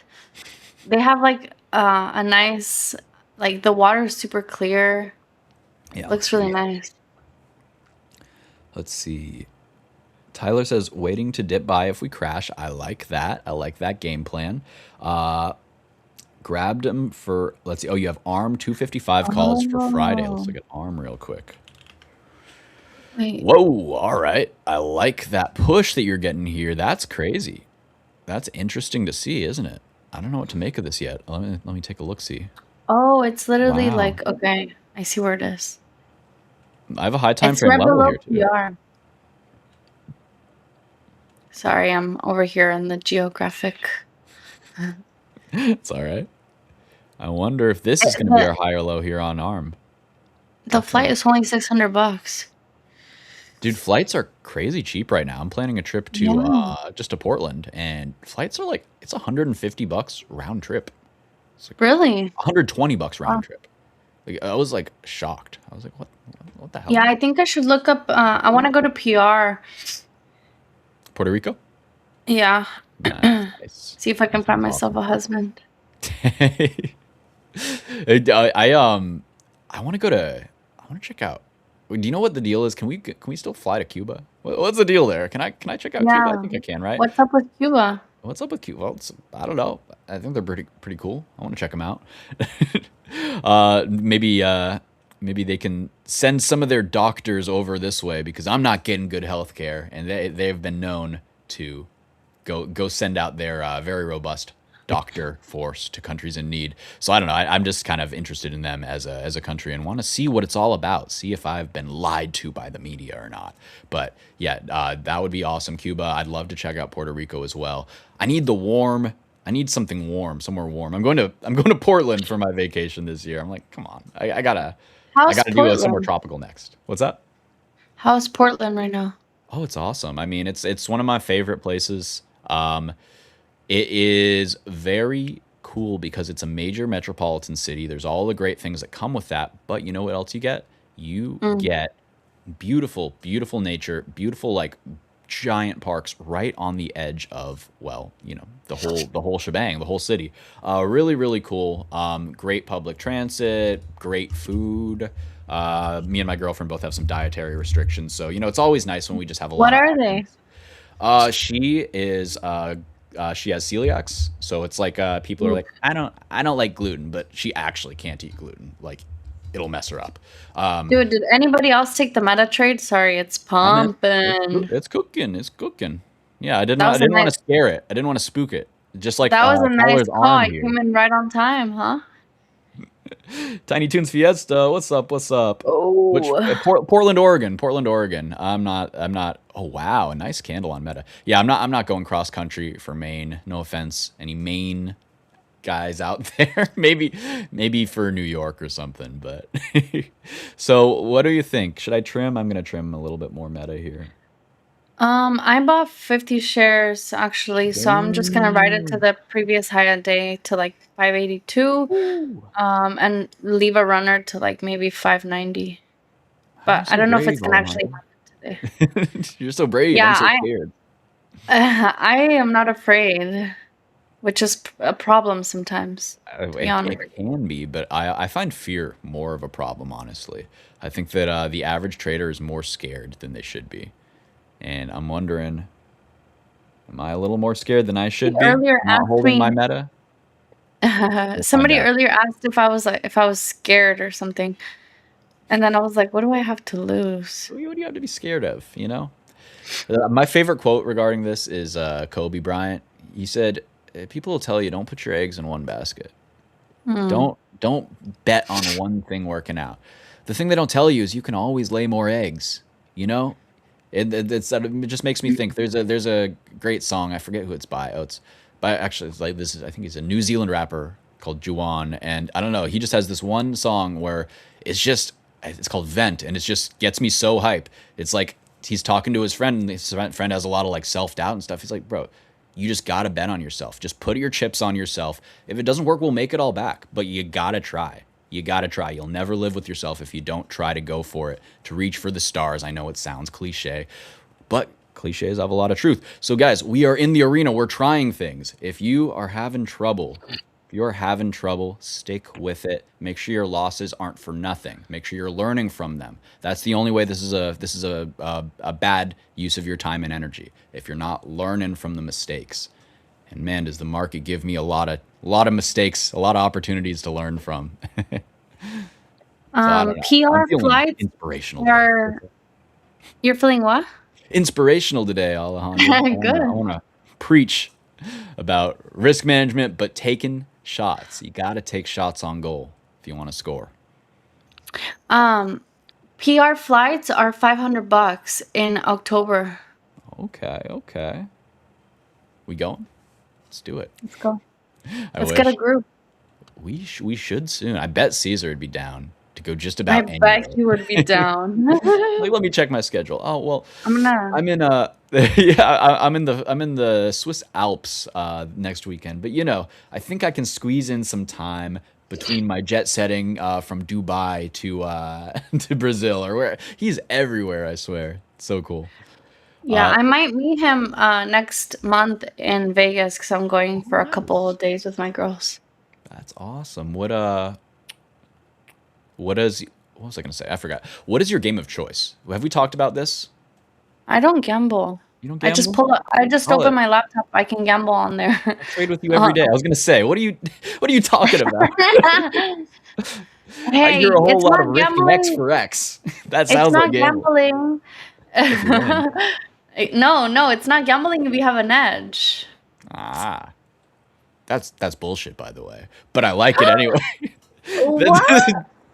me with my 0.01% edge in poker going. Let's see, let's roll the dice.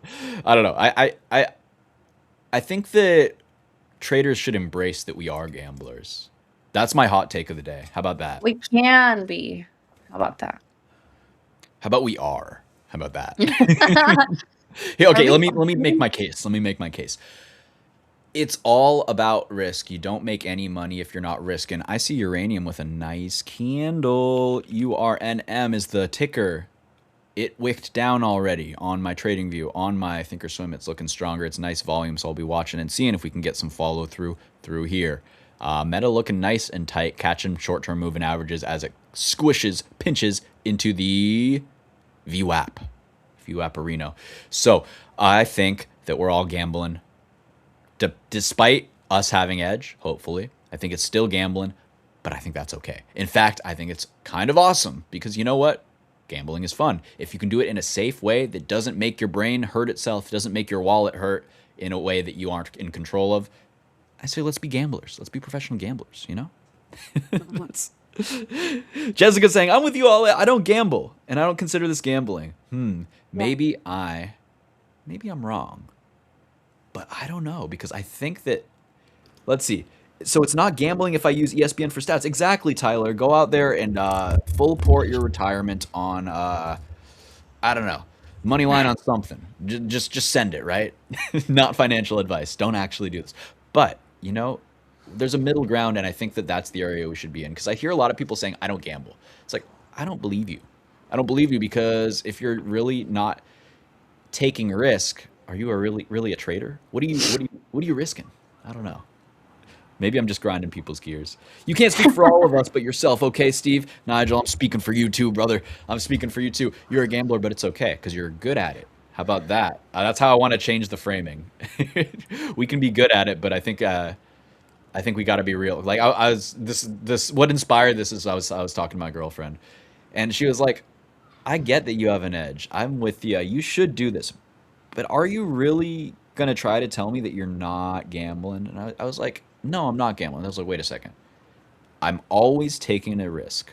I say it every time I take a trade. What is the risk? What is my risk? So it's controlled, but it absolutely is something that I do not know what will happen, and I'm just kind of letting it ride.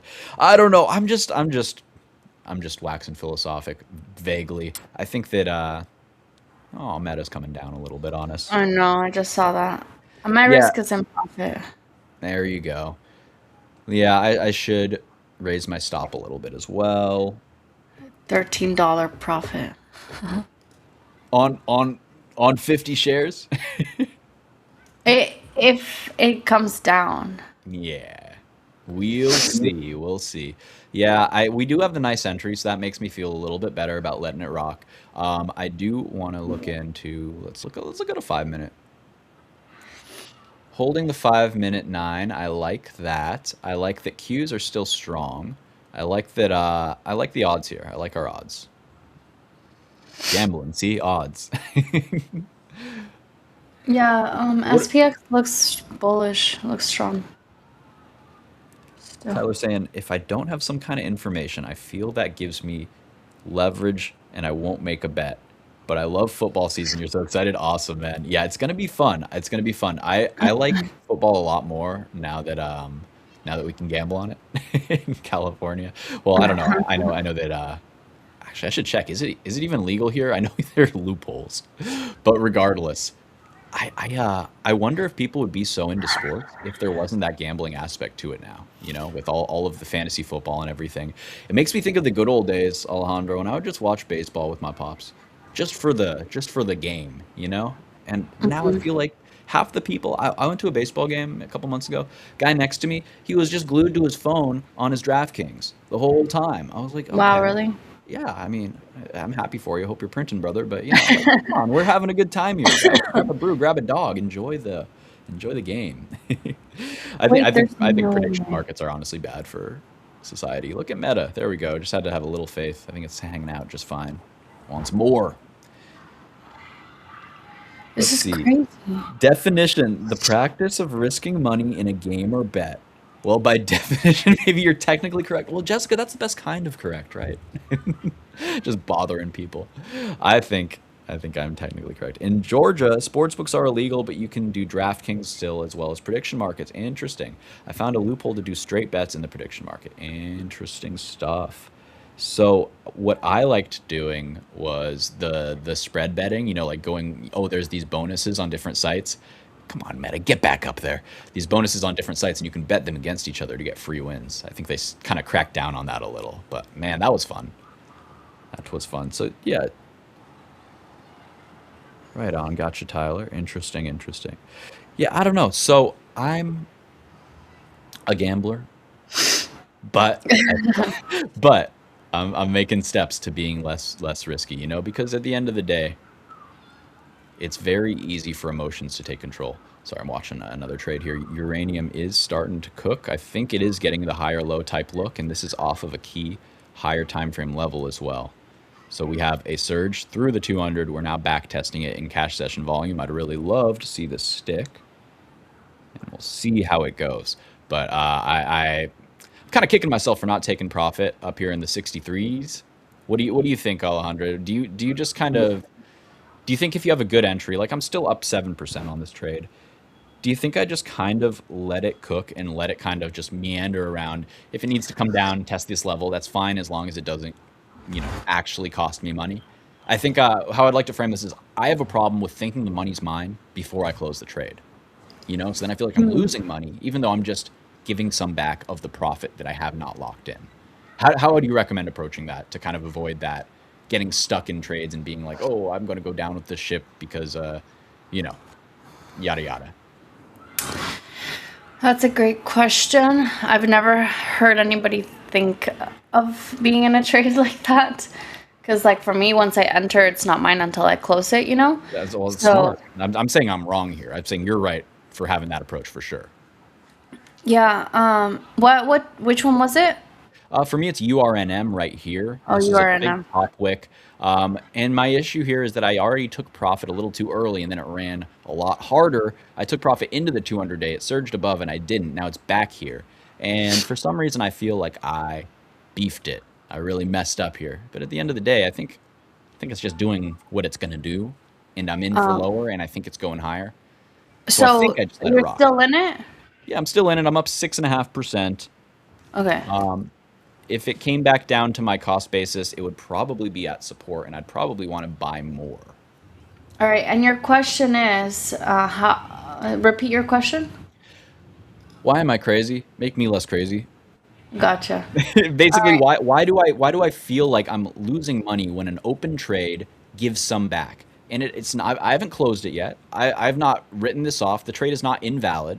Meta, for example, you know, I even trimmed the Meta, and I was still like a little bit miffed that it was coming back. Now it's starting to look a little bit better again, but I don't want to say that because then it might punish me. So we're gonna just pretend like it's Well, you know what's business. interesting? It's like our psychology will start talking to us when you're in the trade. Like you'll, as you're managing it, it'll talk to you. So, or like you'll talk to yourself, right? Right. And one thing I learned is knowing like whether you're gonna follow through with your plan or whether you're gonna cut it or re-enter. And like if let's say you bought, you know, wherever you bought and it's riding and you took profits and then it came back and you're like, oh, I should have just taken all my profits instead of, you know, holding, because now this is like whatever. So always number one thing is never let a trade go from green to red. Like that's number one rule. So I have a good question. I hope it's a good question. I have a question. What if it's a longer term position trade and I would be willing, I wasn't like full sized in it? Because I know you're like a one shot, you're in when you're in, right? You're not scaling in. So in that Yeah. case, should I be too scared? Here's how I look at it, and let me ask you Hmm. if you think this is incorrect. Yeah. Basically, I think about it like this. I have a zone that I think is going to find support.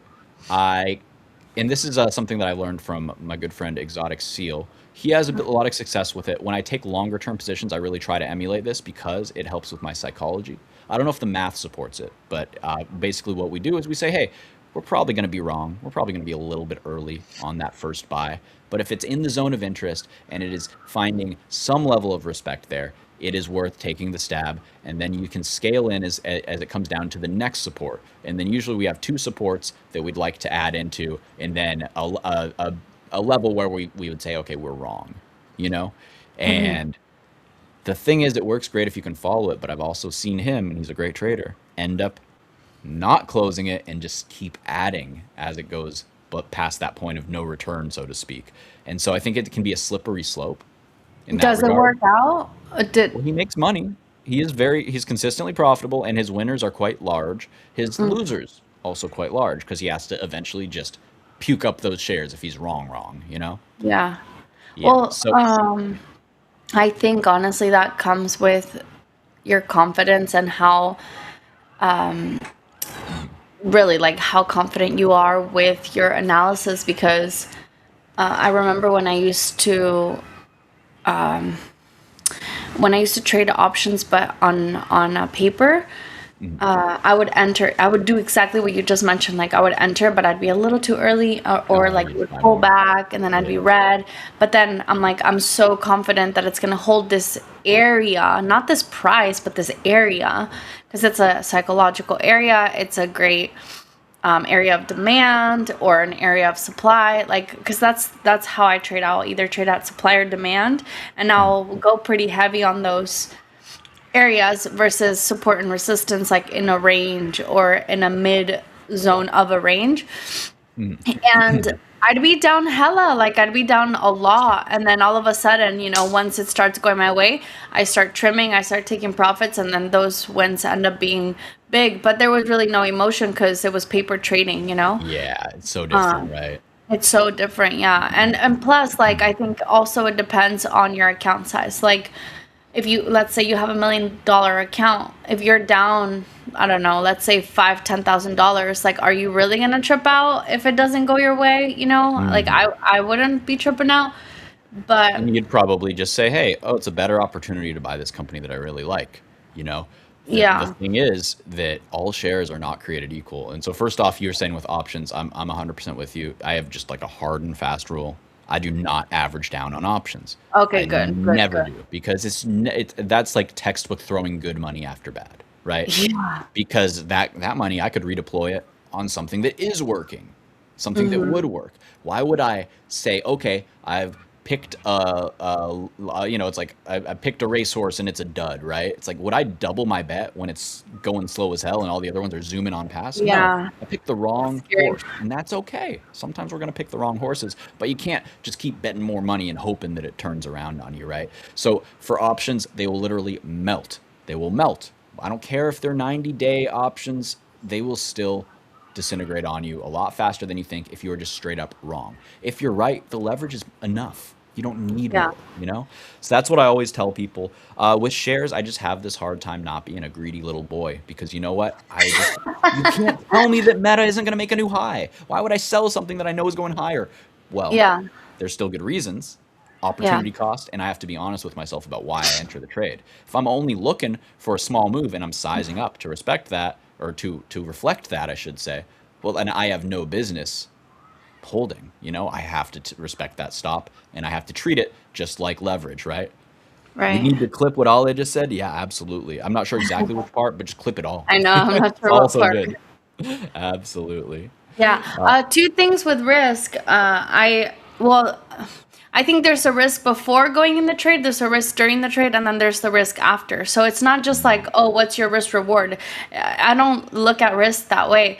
Risk is all about your account size, the plan, the price, the chart, the type of trade, the type of yeah, I guess like, the type of trade, and then also your psychology, like your risk psychology, and then your overall account size, as well as your like your profit risk, right? So like, I'm taking a risk right now to take partials. I'm taking a risk to cut and let a runner go. I'm taking a risk to take everything except a runner, right? So there's a risk in every single department. It's not just what's your risk reward when you're trading. And that's why like trading options and trading shares is so different. And the risk is so much more different than anything else, especially with prop firms. So their risk is so, one of the most important things in trading, and it's not just about like your risk reward when you're in a trade. So I think maybe try to consider, okay, like what are my strengths and what has gotten me the most consistent wins? Is it the greed? Is it the greed that's affecting my success? Because for me, it's I know my weakness. My weakness is I'm a bad loser. Like I don't like losing, and in general, humans just don't like losing. Same, I hate it.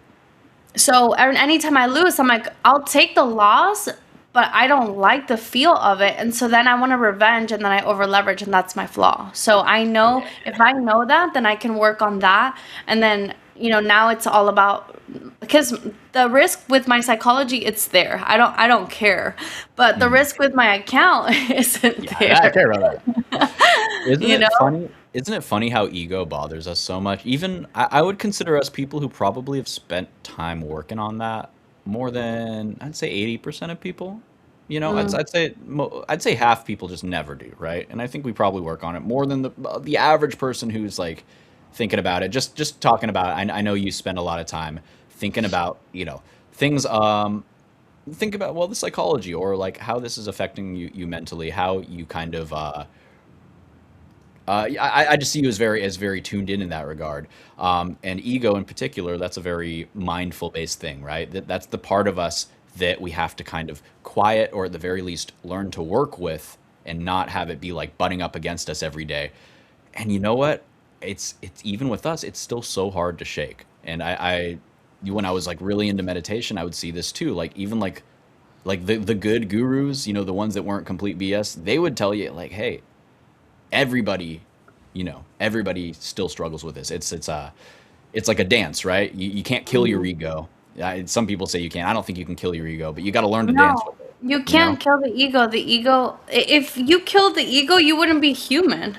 Right. You'd just be like sitting, meditating all day or something. No, not even. Like, okay, You'd be dead. think about it. Like the ego is there to protect us. So if I'm running down, if I'm going camping and I have zero ego, or like I killed my ego, and I see and hear a bear, well, I'm just gonna be like, oh, it's not gonna come my way, right? It's the same thing with the trade. Oh, it's not gonna go the other way.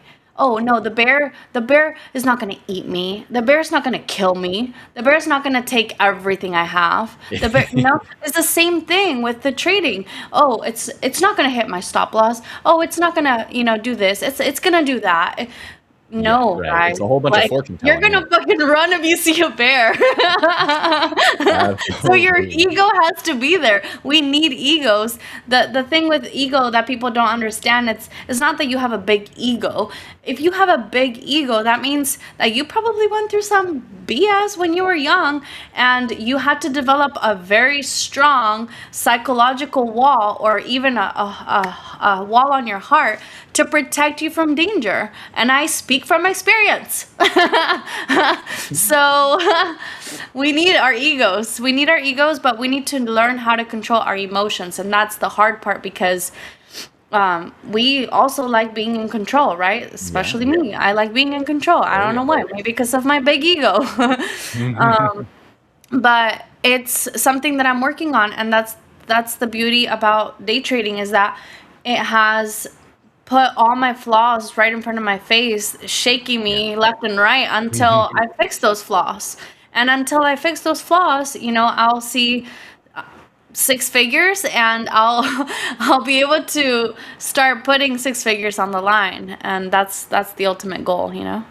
Yeah, we all want to be Crow, but I don't want to take Crow's losses. I know he doesn't take very many, but they're big because of his sizing, and that's the other side of this equation for sure.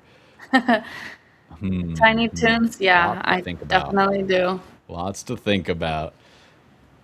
Mi jefa mi tira la chancla. I know chancla. I've been beaten with one of those before. Wait, read that again. I have no idea. Try. Don't make fun of me. Mi jefa mi tira la chancla. All right, teach me your ways. Mi jefa me tira la chancla. Me tira la chancla. Okay, a little better. We'll do a little bit every day. So eventually, I won't embarrass you. This is what it means. I know the flip flop. I know the chancla. my best friend in high school, he was Puerto Rican, and I don't know if is it all Latin cultures. I know he got beaten with his chancla or his mom's chancla. Also, and I caught a few. I got a few. Just being in the like mental health business, I guess. One thing I learned is, I lost my train of thought. That's okay. I'm getting compliments from Tiny Toons Fiesta. They have Fiesta in their name. I think they have a good opinion. That's why they call me Barrio Steve, after all. Yeah. Yeah. Oh, I was gonna say. I now understand why our parents were like that, and it's because they did not have the education to discipline us without violence. And that's something, like, if you have to hit your kid or your dog or whatever, which I really hope you guys aren't, that literally just means that you just don't have the psychology, the patience, the education to be able to speak what you're trying to say, like with love and with compassion. And they refer to violence to discipline you, and I've gone the violence part of it. But like, hey, that's what we do, right? We're traumas. Hey, that's what we have the chance to do, right? Be mindful and break that type of generational traumas. And hey, I don't know what I'm talking about. I'm watching Meta like a hawk. I'm also kind of in awe. So a few things. First off, Palantir got a lot of flow. It's testing its pivot. I can't say for sure that it's hard to say buy calls into a pivot. I do think those calls will print, though. They came in at the high of the day, pulled back a little, so they're technically a little on sale. They were, let me double check, I believe, 179 calls. 180 calls came in, and they are for PLTR? Yeah, for this week. But the big holy moly is BHVN absolutely behaving after a crazy washout. Alejandra, remember I said 30% peak to trough, or 27%? Now it's 34. It will not stop. It won't stop. This one, I'm so glad I didn't wake up and just see it down and be like, oh, gotta sell. So sometimes you gotta have a little bit of faith, and just look at this move, guys. What a candle on the daily. I believe that I just own these shares for forever now, because I think this is going to be a much more expensive stock soon. Next trim spot for me is 1842. 1842. But man, do I love these kinds of charts, and I'm hoping that my other ones do the same thing. I have beamed down a little bit today, but same basic setup here. And I want to see them all do what Twist did, which is, oh my goodness gracious. Also, puke. Did you ever draw like the most bullish path in your life, and then it actually happens and you're not a part of it? No, dude, like, trust me, when I draw everything, it usually always happens, like 80% of the time. And I'm like, okay, I need to like just be a little bit more, I don't know, more on top of it, because I'm brave. Like, I'll take the trades. I'm brave. It's too many things, I Too think. many. You Too know, many. it's so hard to much. keep track of every single setup, and I think that technology is going to help us a lot. I'm working on developing some tools, but it is just brutal. It's so hard to keep track of everything, and I totally feel you. Wow, BHVN 1793. I got to go put that take profit order in because it's coming for me. Woo! Wow, what a move. Biotech, guys. You will stress out so much, but when it works, boy, does it work. Crow, I honestly think big money is in swing trading as well. Yeah, I think so for sure. I think it's the easiest, safest, not safest. I don't know. It's How do you like. how do you know you the Pareto sleep is the principle? question. What's that? I said, how do you sleep is the question. Very soundly with no, I'm kidding. I freak out a lot actually. No, I don't. Whenever I feel uncomfortable after hours, I go, "Oh, I'm so glad that there's a 24-hour market now. I'm going to de-risk or I'm going to throw a hedge on and then I sleep fine." But I totally understand. Oh, market's closed.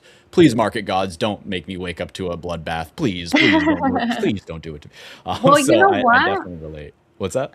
Now that I'm trading futures, I'm like, well, if I can focus on like using using MNQ during Asia session to help me determine, if we're strong, if we're holding, if we're bullish, then that kind of can give you like a little bit of an edge if you're swinging like a tech ETF. So like I think, obviously, being here and watching price action, like it's just, I mean, the market's going to give you opportunities all the time, and you just have to be ready to hop on that train and take that opportunity. Yeah, absolutely. I think it's all about just getting yourself in the position that you can get the most at bats, as I call it, right? The most you just gotta get out there and take the shot, right? That's what I always tell people. So just keep on cooking here. And like somebody was saying in the chat earlier, I know we haven't gotten to all the comments, but you know what, Mitch, he's a really solid trader, but he is not a high probability trader. He passes a lot of evals, but like Shaw said, he had like a 12% win rate or something, 11% win rate on one of his last ones there. It only takes one winner to make up for a lot of losers if you are that kind of breakout trader. For me, it's not my game. It's not my game. I love one-to-one risk rewards, and I like taking a lot of losses, but not 90%. I'll take 30, 40. My historical hit rate with this strategy is roughly, but it fluctuates between 60 and 65% win rate. And one-to-one risk reward in general, and then every once in a while I'll get the big runner, and those end up being a large portion of my profits. Because you know what? I'm just constantly free rolling trades. A trade's up 8% for me. I'm going to take a chunk off, so then if it comes back to break even or it loses the level that I think it shouldn't, well, then I'm going to walk away with a little something in my pocket. And hey, the ones that don't, sure, I only have a quarter of a position left, but they can go 5x. Some of these crazy ones, not very often, but often I'll get the 100% or 200% on some risky biscuit share plays. And then you know what? That's so good. If I take 8% off of 2/3 and then I take 200% on the last third, that last third paid for like the next 10 stop outs plus, So just stick with it, guys, and find what works for you. That's what I'd recommend. Oh my goodness gracious, BHVN 1811, and it ain't stopping. Wow. All right, so it sounds like I'm going to get my trim filled here, Annie. Well, let's not jinx it, but crazy stuff, man. This is just such a wild move. Oof. And this is what happens when a stage 2 breakout occurs. So what we're seeing here is the breakout over this base, over the prior high, and now it's just surging because shorts, they're just getting cooked. Who would want to short this thing? Good luck if you're shorting this. They just got good news. I honestly forgot exactly what it was. This whole week's been such a blur. But man, be very careful shorting this. I'm also loving the relative strength in Meta over the indices, which are having just a little bit of trouble here. Just a little bit of trouble. So, hey, my hedge, feeling good. I may trim. There's my socks letting me know that it's starting to work here. I may trim a little more Meta, but I think that it wants to hold and go for more, honestly. I'm really liking liking the curl out in the setup here. And hey, we got a full hour on the books already. This one flew by, Ollie. Thank you so much. So I need a little break because I'm going to be back for Power Hour, back for earnings, and we're going to be staying late. We got NVIDIA. It's going to be a barn burner. Do we get Alejandra Trades in the house for the Yes, we do. I'll be here. All right. So we got a stacked cast. The gang's just about all going to be here. I think Josh even going to pop in for a second. We got Jesse in the house. And you know what? We're going to have a blast here. Let us know what else you want to look at, because we're going to be looking at a lot of these stocks. Let me pull up the earnings calendar real quick. We got so many. We got NVIDIA. We got CRM is a really, really important one. CrowdStrike and Okta as well, covering the cybersecurity sector there. We have Synopsys. We have Viva, Agilent, HPQ, and Everpure P. That's a very fun one too. So between all of these, we'll find something to trade. Let us know which ones you guys are after, and we are going to talk about all of that and more. Mohammed, by the way, talking about ANF with the gap fill. We're going to take a look at this as well on Power Hour. I'm keeping notes of these that you guys are mentioning. And yeah, it's going to be a blast. I'm really looking forward to it. So I'm excited. Any final words here? Guys, go have some lunch, drink water, go potty, go catch like 15 minutes of the sunshine outside. It's so beautiful. And then come back for earnings, because we are so excited for NVIDIA. So come back and join us for earnings in about an hour. Yes, ma'am. You got it. You heard it here first. You heard the boss. We will see you soon. Trade safe until then, guys. See ya in a bit. Yeah.